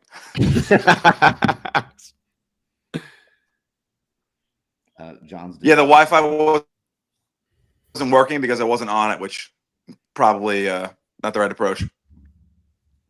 What do you think? We just talked to Chris. This is his first playoffs. This is your first season, first playoffs. How do you feel in like the intensity? Did you feel it ratcheting up? Can you feel it in your own dugout that you guys are such a high seed? You guys have the second best record in the league. Like, tell me what it was like. How did you feel? Did you feel a little tense? I felt pretty good. I think we have a good team. So it was really a question of just everyone showing up and kind of doing their job type thing. And you feel like you can do a pretty good job. It was fun. It was definitely turned up. Everyone was giving it that little extra bit. That part was great. And then our team, I just think our bottom especially are really good. And our bottom in particular really came to play, which was fun to watch. So it was never like a stressful moment because it wasn't like, oh no, we got to make up for something. It was like, hey, people are doing what they're supposed to be doing. This is this is fun.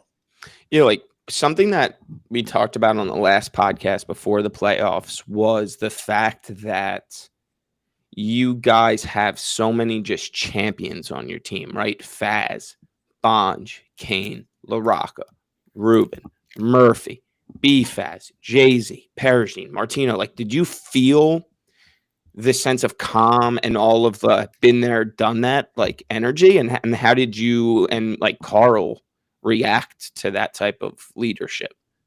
Yeah, there was never any pressure, and you got to see guys really show up that are like guys that are like Jay-Z is a perfect example. Jay-Z was automatic. It was incredible. Every time he got up, every time he got up, we were on base, meaning me, Nick, or Joe, some configuration of that. And it was just like, all right, Jay-Z's gonna hit us in no matter what base we're on. It happened every single time. He's incredible. And then someone like Zach Kane, who's been in the league before, couldn't get out if he tried. He was crushing the ball the whole time, and it was really fun to see. But you had guys, and then all the way through, like Okun, who really his name is pronounced Okun, but at this point I've called him Okun for too long. Cody Bellinger hit a home run. He made a stick play at home plate. It was great. So, everyone's doing what they're supposed to do. It goes such a long way. Yeah. It should be. But it is interesting. I missed a lot of the beginning of the podcast, but I heard Baldino in there. I've only ever done this. And you asked him how he likes the league. I got to go play Hooligans twice, and it's so different. Yes. Way different. I'm starting to realize, like, I don't like softball as much as I thought, as much as I just like competition. Like, when it was just a regular Hooligans game, and it's not the same intensity at all times, you're like, all right, this is fun, but this is just, like, casually fun. Correct. I feel like every game this season has felt like the playoffs. How many Hooligans games have you been to? Just 2. And they are not competitive. The Hooligans team is so good. They are not competitive. Has Big Rich been the umpire? I have no idea. Maybe. What a question. Love but it. yeah, no, Dan, this league, like, because of the draft league and the fact that you're gonna play these teams in the playoffs twice in your division, like, the regular season is war. And oh yeah, it prepares you for war. Round 2. Well, and at least, you got all the stats and stuff. You're thinking about it at all times. You have a shitty game, like, fuck, I got to figure this out. I got to, like, show up. You got the podcast where, like, oh, man, if I play crap, you're going to get talked about, or vice versa. You play good and you're going to get a shout out. Like, it's fun that no matter what, there's always someone. You go to these games after the live stream, and there's, like, 400 or 500 views on a game at 11 a.m. on a Sunday already. You're like, holy shit, like, there's a lot going on here. Why? Yeah. Yep. Ooh, if we live streamed a Hooligans game, there'd be 12 viewers. We're just fixated on, what is the message that Frank kind of sending to you guys for this Sunday? Are you guys going to hit a little BP in the morning? Are you going to go watch some games? Like, you got a good idea? You're going to have the second choice of field. Are you going to stay at swim? Like, you might not play. You going to be wearing a uniform in the morning? Oh, I mean, I'll have it on regardless. I'll be at your game cheering for Pzer in my uniform. Yeah. The fuck is this in the group chat? The group chat this morning, Dennis. You're rooting for Kesler, so fuck you. Oh, that just it fit the meme narrative better. In terms of our preparation, Frank's pretty consistent. I don't know what the plan is yet. That's something that he pretty consistently not telling us shit. Yeah, Frank knows what Frank's doing, and our job is to show up, be ready to play, and that's it. Frank's locked in BP at middle at 8:30. Yeah. He's right. But no, listen, that was the one crazy thing with the weather. Having that 2-week break, it was a long time. Yes. A lot of BP, a lot of time to think about, especially having never done it. I was like, there's a lot going on before this game. Mm-hmm. Did you catch yourself, in those 2 weeks off, just looking at some of Tino's photos from like 2017 on Facebook? Oh no, I just was outside of his house actually most of the time. I put my wife and kids to bed and be like, I got to go to the store really quick. Courtney's like, if you're gonna watch us through the window, at least bring in the garbage pails, please. They're like, can you watch the baby? Let us sleep. Yeah, I mean, you should, smell the roses and take some deep breaths out there. It's going to be a long time before you play with another one like that. Yeah, oh yeah, it's given the caliber of your play this season. Do you feel that yourself, like while you're playing, where you're like, shit, you know, next year you're the guy. Like this year, you get to have the luxury of like being with like 4 or 5 guys. I mean, you've watched this league. There's some dumpster fires where they've only got one Yeah. guy, and you could potentially be the one guy in a dumpster fire.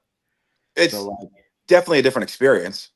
enjoy, that's what you'll enjoy it while you have it there. And there's, it's hard to take care of business, try to enjoy yourself. Like it's like so many things in this league.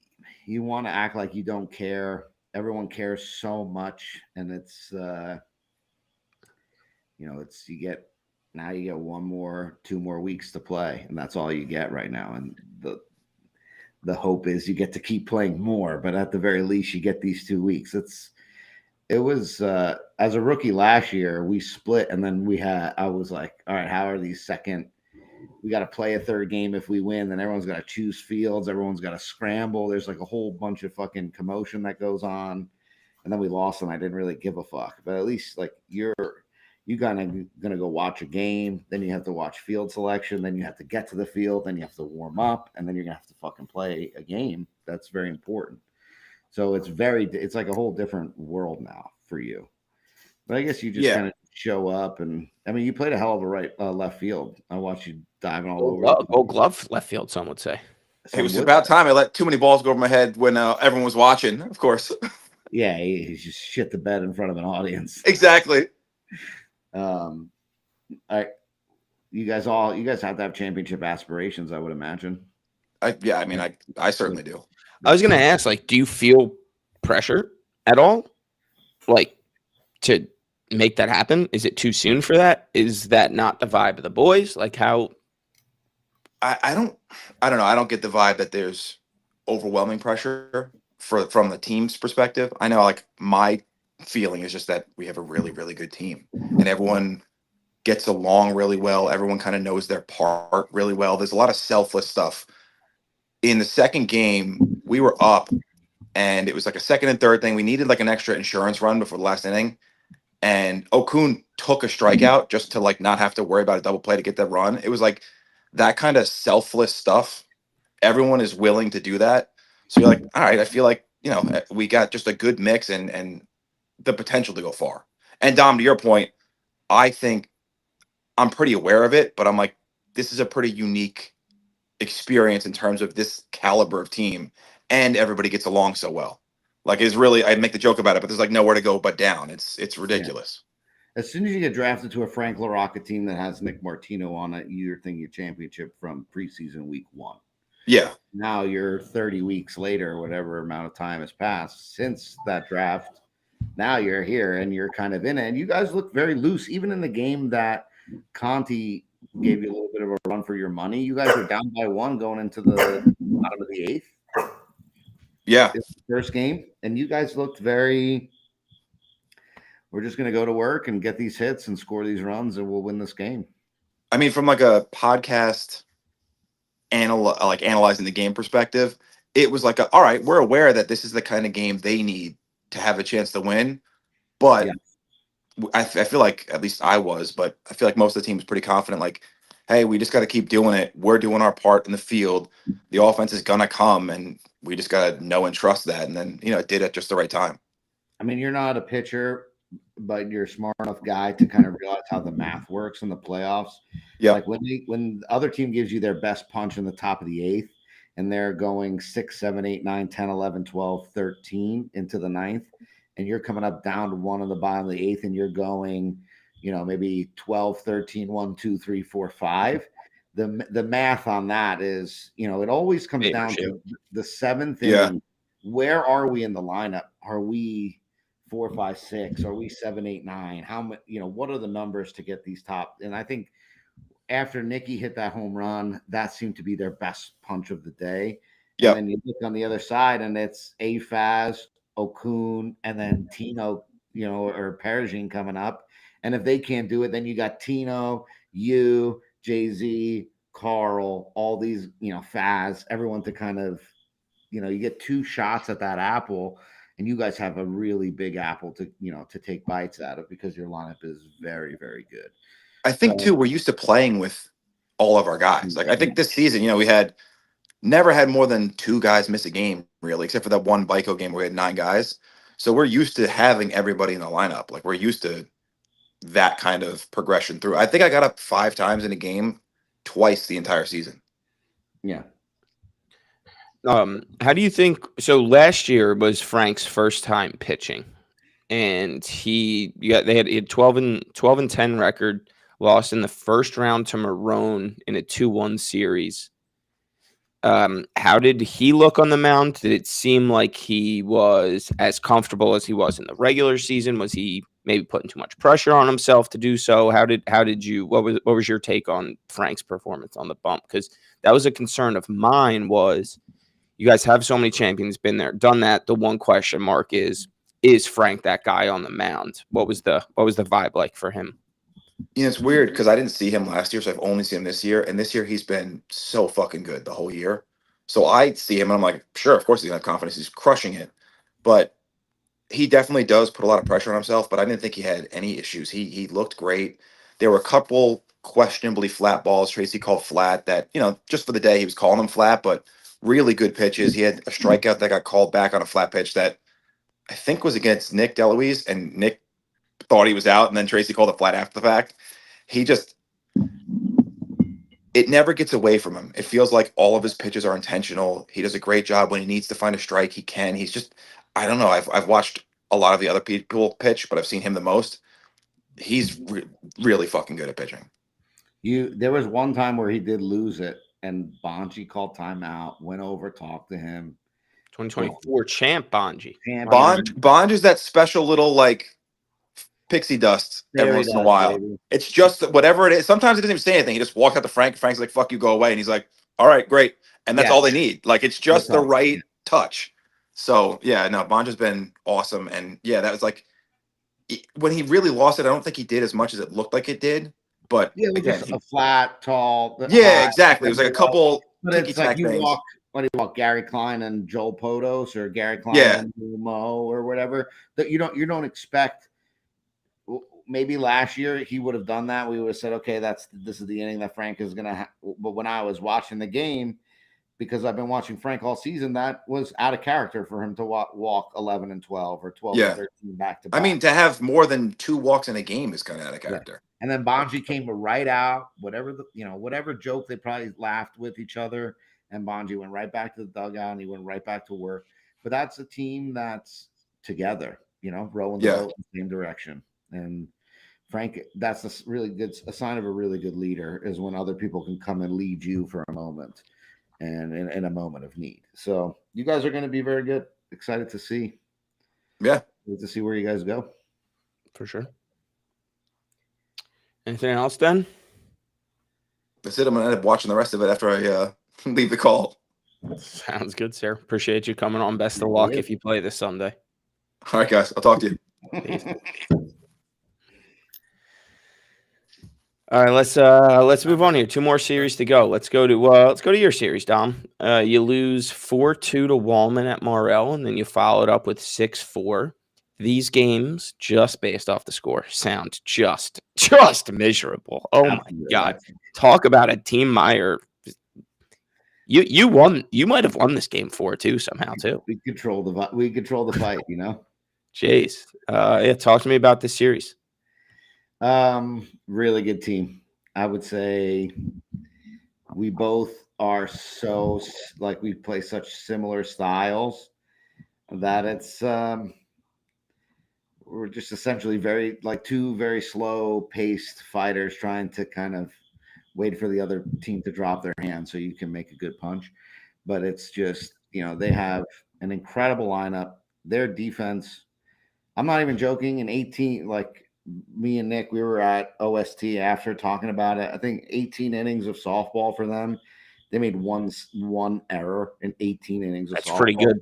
That's insane. I don't know how often you're going to go 54 outs with making one fucking error in slow pitch softball in this league, especially. So incredible defense on a big field. Chase made every single play, put the ball wherever he wanted. Playoff Chase in full effect there. Playoff Chase is just and he does it with a smile on his face too.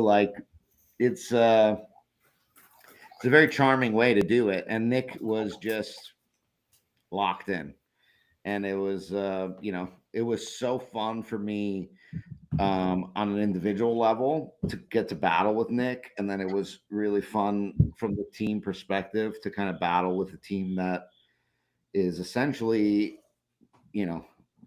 we're almost made in the same likeness that them and our, like their outfield is probably a little weaker than ours, and our infield is a little weaker than theirs, but other than that, we're pretty much the same team. And so it's iron sharpens iron kind of deal. Like, we're going to pop out of, whoever wins this game 3 is going to pop out into the next round, essentially winning 2 really close games, 2 low scoring games. I think I feel good. You lose 4-2 and win 6-4. Like, it's a little bit different than winning 2 games by 5-7 runs each and going into the next round. So feel good about that. I feel good about our team. Vince and Brian Frank did not have great days, and I think our bottom also did not hit well. So I think the way we look at it, like, yeah, we played our style, we played our type of game, and Nick and their defense had a large part to do with why that happened. Mhm. Not that they didn't. But Vince is so good. I've been watching him all season. Like, he's not going to go 1 for 7 again on a day. I can't even believe he went 1 for 7 in the first place. Like, It's crazy. yeah. So if you would have told me before the day started, again in hindsight, that Brian and Vince would be 1 for 14, and we were going to walk away with the split, I would say, okay, cool. Yeah. We'll see you next week. And so I think what we do really well and what they do really well is the same. And it's just going to come down to, like, who's going to get to grit it out. But these are the kind of gritty games you have to win this time of year. And, pressure is a privilege, as the great Billie Jean King said. So we're excited for the pressure. They were missing a couple guys on Sunday. We're missing a couple guys this Sunday. So it's like, it's gonna be weird. It's gonna be a coin flip. I think we are 2 teams made in the same exact image of each other. Well, let me ask you this, John. For Team Walman to win on Sunday, this player is the player of the game, and don't pick Chase. Yeah. I'm gonna take a page out of Dom's book and say DiNapoli and go with the pitcher Because of his pitching. because of his pitching. And if Meyer wins, who's the player of the game? I'm going to take a page out of Dom's book and say Dom because of the pitching. You're such a loser. I didn't say that yet. But I'll go with Dom. I think it's Craig Tepper. Clown. What I think there is a way. Like, there is a way to pitch to Dom's team. Like, I do think the pitcher can make a big difference. Going back to DiNapoli. I do think the pitcher can make a huge difference and be a huge factor, or fuck up, and like, that's not a team you want to let on base either. Right. So how you pitch to those guys makes a big difference. It is Morel. Like, I don't know. We'll see. Well, it is interesting that you make those 2 points, because if this series was, and if it was like Premier League soccer and the playoff series or elimination comes down to, like, on aggregate, well, it's 8-8 going into Sunday. So it's going to come down to this game regardless, right? So the pitching obviously is going to become big. So yeah, it's very interesting. You know what I'll say? I'll say it's going to be a back and forth game. The team that takes the lead for the first time after the 7th inning is going to hold on to it and win. This guy has been trained by a professional media spokesperson. Because Kesler, I don't know how it works. If I had to guess, you guys, John is playing you guys just off the base, based off the way he's speaking. I like our chances. I'll say that.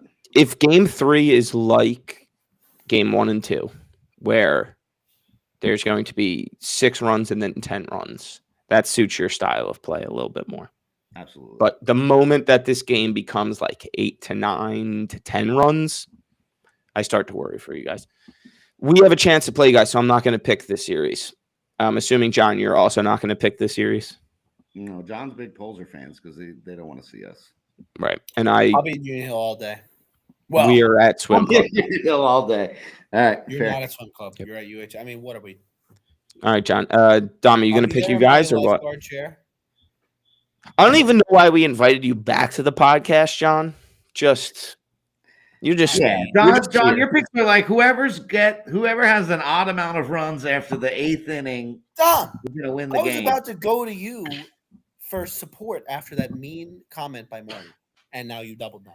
And now I doubled down. Yeah, well.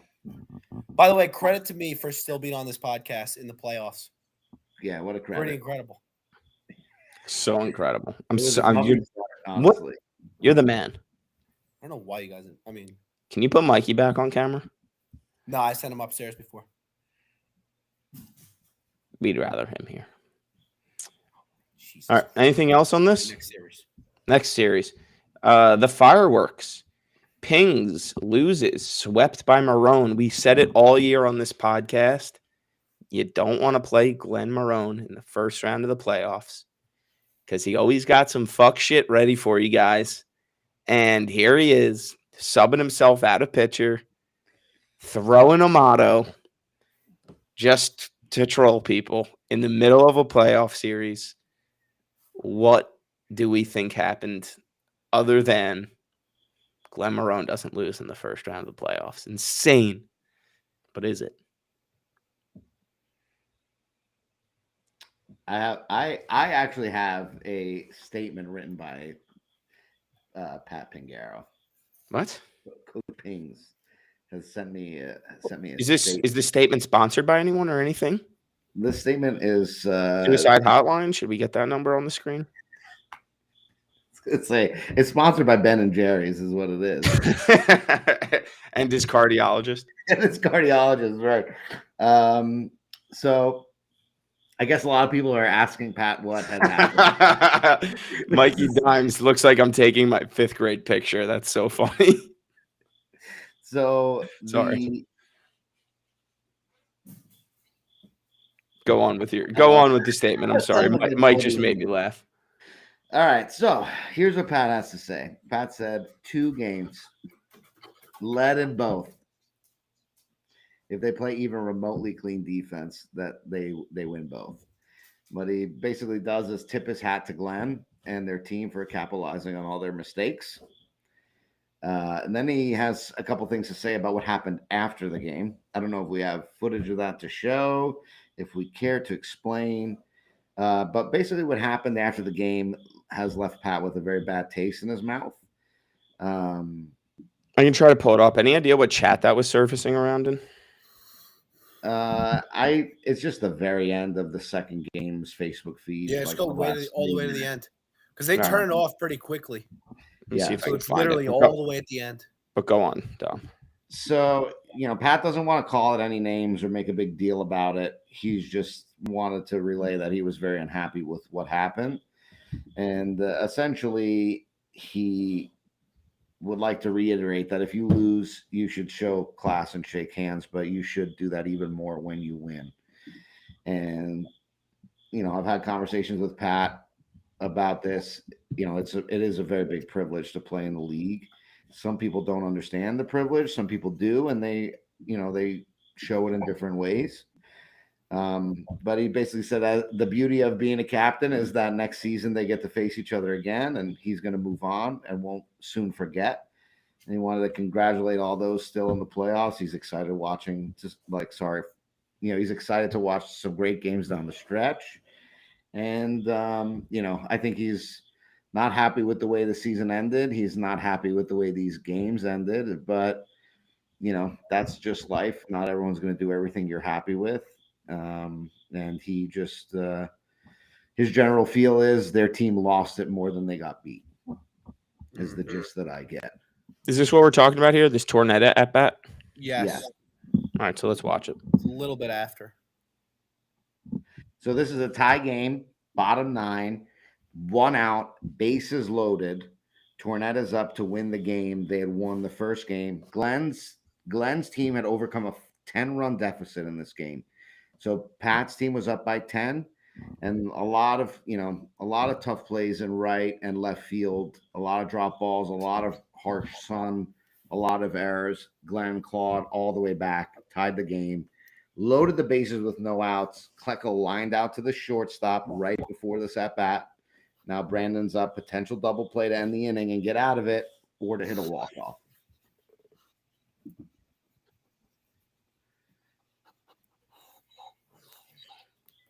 Hits a ball by Foster. That's the game-winning run. That's the series end. Look at folks, gives a little clap. Everyone's job is essentially like the scene from Dirty Dancing. And there comes a fan. Off goes a fan. What? On and off. That was Brandon's wife. Came and gave him a hug and then went right back off the field. And then I believe if you watch Glenn here, him and Fred kind of get into it a little bit. You see Glenn turning back and yelling. And there's Fred kind of walking in. Fred had made a comment about, fans coming on the field. And I think in that shuffle of the handshake, maybe Glenn doesn't shake some hands. Look at, he kind of just walks away. Is Glenn doing that as a bad sport? Is he doing it to remove himself from a situation that can get really tense? I go back and forth a lot. I know Pat is really unhappy because, you see her come bopping in and bopping out real quick. Is it different than Dave Meyer's daughter coming on the field? Is it different than Wags' son coming in the dugout? Like, where is the line? Their game ended in the regular season, was very contentious. I don't know if you guys remember that, but that's when Glenn kind of threw off his mask. Kyle made the catch, and Pat and Glenn kind of went after it a little bit. So a little bit of bad blood to begin with, and then this kind of happened. So Pat's unhappy with it's tough. I can see it both ways, because if I'm Pat, I think, okay, I know she's coming to hug her husband, but is she really coming to hug her husband, or is she coming to kind of insert herself into the game and show up the other players on the field? Is that a bad sportsmanship type of look? And I don't believe in, personally, I don't know Gianna, and I know Glenn from whatever surface.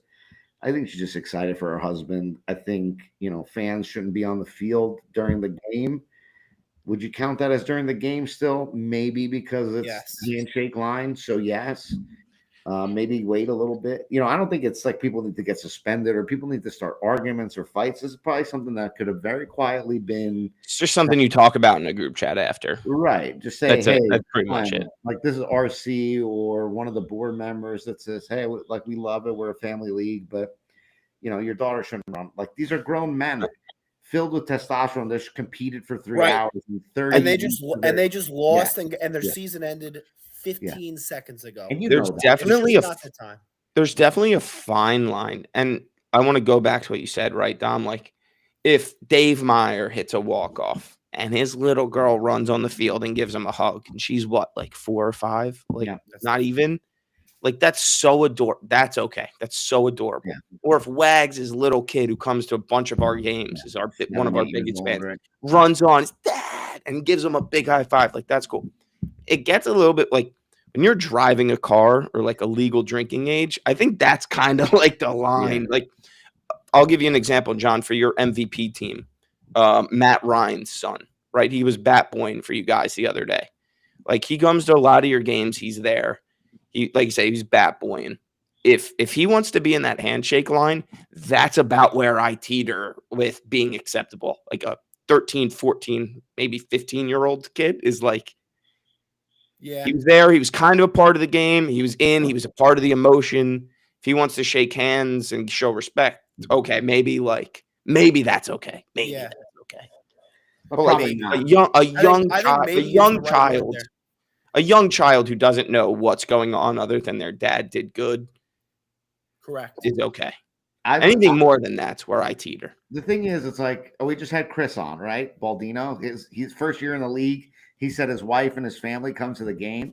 Now, Chris hits that walk-off hit. If his wife is so overcome with joy because she knows how much Joe and Vince and Pete and Chris care about the league and it's a big moment, and she comes on and hugs her husband, I could forgive that.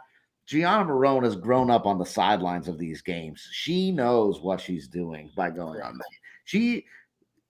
Listen, her and Kristen Amato are willing participants in this game and a part of the psychological warfare they employ. I have no problem with them being their fans and a part of the game. And I almost don't even have a problem with her coming to hug her husband and get all like it's. She didn't stay for the handshake line, right? I know. She went, she gave him a hug, and she got out and left. Yeah. Part of me is like, this is fine, and the other part of me is like, Gianna knows what she's doing. Just Dom, you know what I would say? I have no problem with it. I don't think it's that big of a deal, but I would have been upset if I were on the other team. It just would have bothered me. Like it's just I couldn't be in a worse mood. This person that's been yelling at me on the sideline for the last 18 innings just celebrated with the team. Like, fuck, that is so fucking annoying. I get it. You're 100% right. I'd be pissed. I've been pissed. I've been in that situation. I've been pissed. Those guys had mad at 0 yourself, seconds not at me. to I cool forgive down. you. They had 0 seconds to cool down from just realizing like that's it. We're done. This like we're not winning at all. We're not going on a run in the playoffs. The season's over. Here comes the girlfriend running on the field, the fiance running on the field. Like fuck this shit. Whatever, you know. Yeah. No, I agree. When you are so. I think in this case, 3 things could be true. If you're going to be Gianna Marone and yell at the players during the game, you can't come on the field at all. If you want to be a normal spectator and not yell at the fans and then come on the field and hug someone, completely fine. Because you don't have that emotional charge. Like if Larry Rubin's girlfriend came on the field and gave him a hug, maybe. Yeah, you wouldn't even notice that, Hemp. But if the person that's been yelling at you the whole game, dude, you play the video, she sneaks in. No, it's not a big deal. You only notice it because, and I'll say this about Fred, is if you do not want to invite this type of psychological warfare, then you cannot act the way that you act. You have to take some culpability and responsibility. If you're going to be the heel, people are going to love to beat you. And if that's going to be your edge and you think that's who you are and that's what you want to be, the consequences are this. So 3 things can be true. I think Gianna kind of knew what she was doing a little bit. I don't also think that it's a huge deal what she did. And I also think that Fred also invites this. Like people don't. It's hard to understand Fred from the outside, how much he wants to win and what he wants to do. And there's sometimes he yells at people he shouldn't be yelling at, like whatever. But you can never know who Fred is. Never want to root. You could be at a field watching a game and have no stake in it and see the way Fred talks to someone and automatically not want their team to win. You know what I mean? Like you could have no dog in the fight, see the way he acts a little bit and not want to root for that guy. And that's what makes a good heel. That's what a fucking heel is. But also when the heel gets beaten, people's wives come out to hug their husbands. Like they're not mutually exclusive. They kind of go hand in hand. So, one behavior begets the second behavior. So whose behavior is worse? Like Kristen and Gianna are yelling at, and Fred is engaging, and they're all yelling. So, at what point do you say, as the umpire or the league, hey, you're a spectator, don't talk to the guys on the field? That's a really hard thing to adjudicate and a really hard line to kind of press. But also, it's a lot. It's a lot. It's the same thing I yelled about with Ray Porzio's cousin. At a certain point, you can yell and cheer and be a part. But like once you start yelling at people on the field, like you're not a part of this. Like your dad's a part of this game. Your husband. Well, it's not like Ray Porzio's cousin ever ran on the field. He did, kind of. Not really. He was out of play. He was close.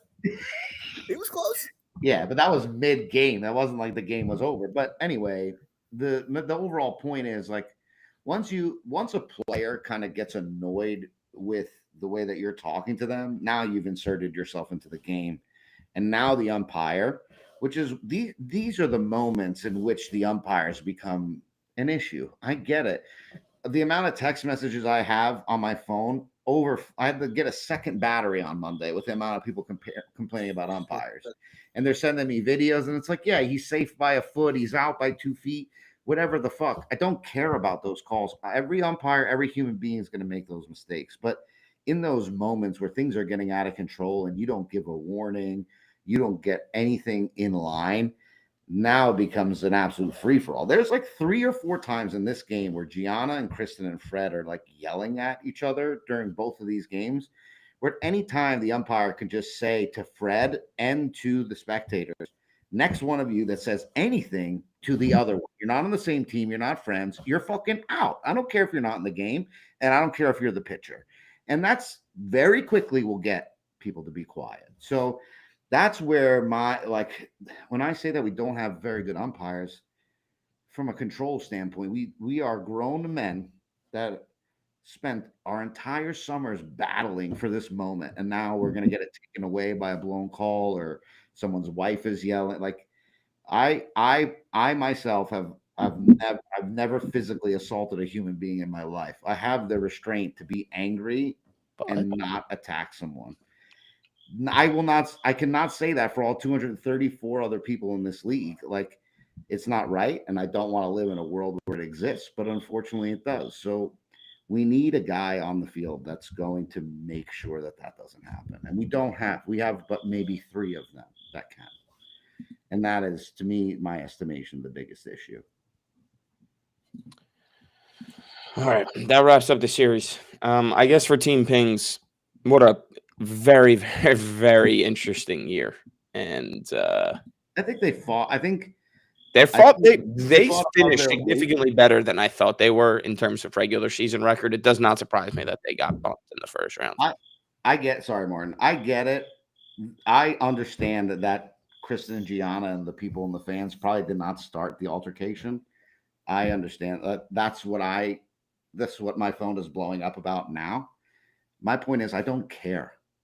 This is what we do in preschool is, oh, this guy hit me or this guy stole my block, so I stole his blocks. I don't care. Like, we are adults at some point. If you want to yell and cheer for your team, be loud, obnoxious, bring a fucking bullhorn, bring confetti. I don't care. Oh, I will. But once you start just yelling, to watch Team Pzer like way. Yeah. Sorry, Don. Jersey. John, if I'm playing against you and my mom's at the game and you start yelling at my mom, I don't want my mom to yell back. Regardless if you're wrong and my mom's a lunatic, I don't want my mother yelling at you. I'll yell at you, I'll talk to you, or we'll handle it a different way. It is not a good excuse over the age of 22. They did it, so I did it too, is not a defense. And I love Kristen, and I'm a big fan of Glenn Marone, and Fred is Fred. I don't have a personal relationship with him the way I do with the other people I'm talking about, and I will stand here firmly saying both of them are wrong, because that is genuinely how I feel. Martin, if it was your mom, your sister, your girlfriend, whatever, I would be saying the same fucking thing. So it's like, we just have to have a little bit of perspective. This is Sunday morning softball. I know it means a lot, but also it's the whole the whole Amato gang, the whole Marone team is, my phone is just exploding. Well, I'm not holding them responsible. I'm not saying they weren't duly agitated. I am saying they were duly agitated. I would love for them to show some restraint. On a lighter note, can we talk about the most impressive thing about that video we saw? Ryan's shirt remained on. The shirt was on? Nice. Yeah, it remained on the whole time. So shout out Ryan for. Yeah. I mean, they're going to be a tough. No one wants to play them. Nah. And honestly, Kristen and Gianna do more annoying to other people when they cheer for their team more than when they fight the other team. I will just say that flat out. I love them both, so they don't bother me, but they bother people more when they're cheering for Ryan and their team than they are yelling at the other team. So they're the second lowest team left, right? Yeah. So that's in Loraca country, right? That is Loraca country. If everything still served. Goldfarb wins, it'll be. Sorry, when I say Martin, I mentioned your girlfriend. I mean Ben. Sorry, of course. The fans wanted me to. Yeah, that's fair. So if they win, it'll be. If Goldfarb wins, it would be Goldfarb, Bomb, and Blit. Right. And then it would be Loraca, because Loraca is automatically the 2 seed. Loraca is the highest seed unless Goldfarb wins, and it's Goldfarb Loraca. So then it would be Loraca Marone, and that would be a riot. What a great game. That would be an absolute Because then riot. you have Frank's wife and you have the whole brigade there again. Wow, that's a good. Yeah.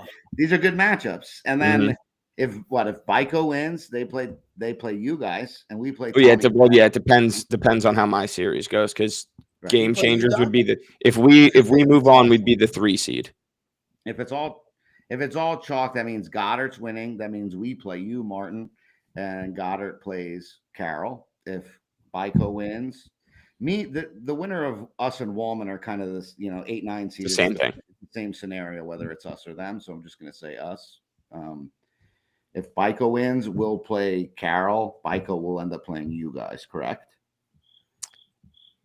Bico, if Bico wins and we win and Goldfarb wins, yes, we play Bico. Yep. And the only way that kind of, or we play you guys if Bico loses. I think that's how that works. Goddard wins, then I think it's Goddard. What's the scenario? Procare. Procare plays Marone is if Lombardi wins, correct?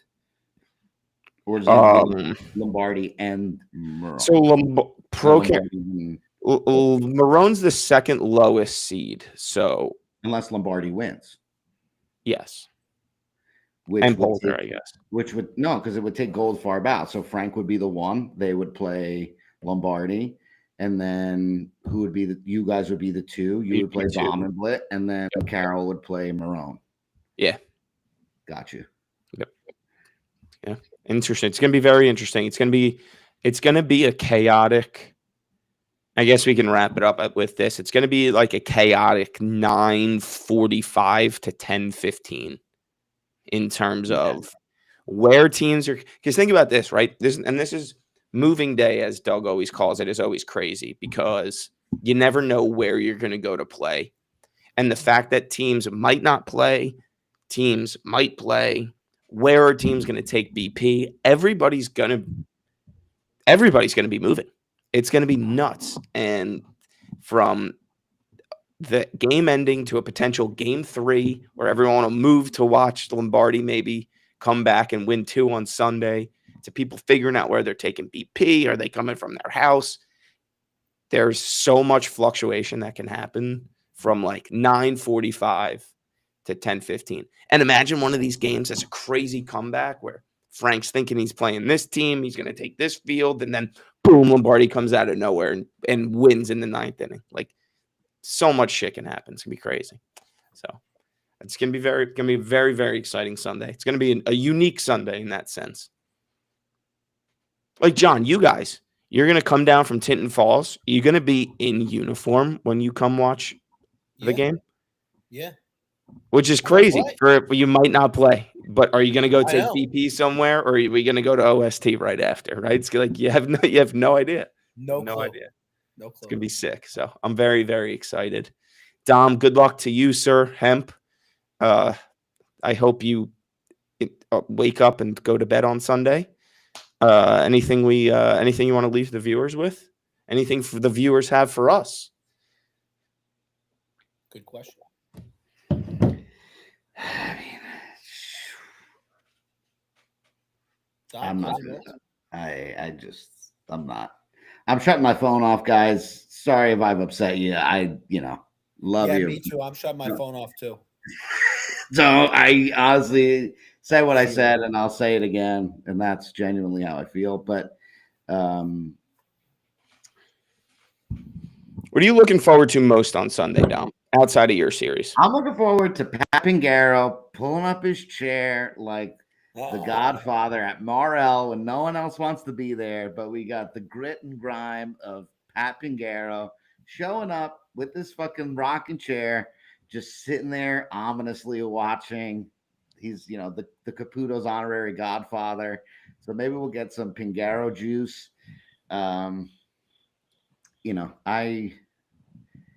What a fun day. I'm excited that we're still playing. I'm excited to try to still get a win. And then I'm excited to get to play some more softball. I'm excited to watch the softball. I'm like, I don't know what to do.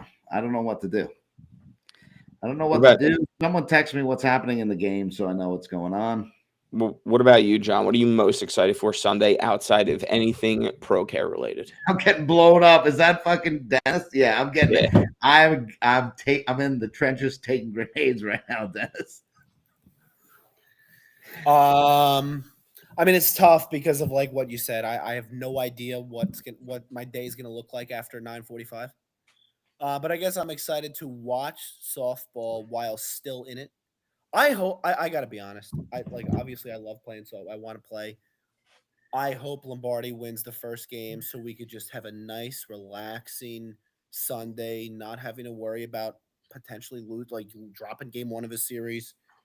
Enjoy some playoff softball while still being in it, which is not a common thing to Yeah, be. you just want to Yeah. put in some parlays while we're on Team Lombardi's bench. Right. You know? I want to. I I'm am- going to be see everything we just described about the fans and like, is this okay? Is this okay? I'm going to be in a.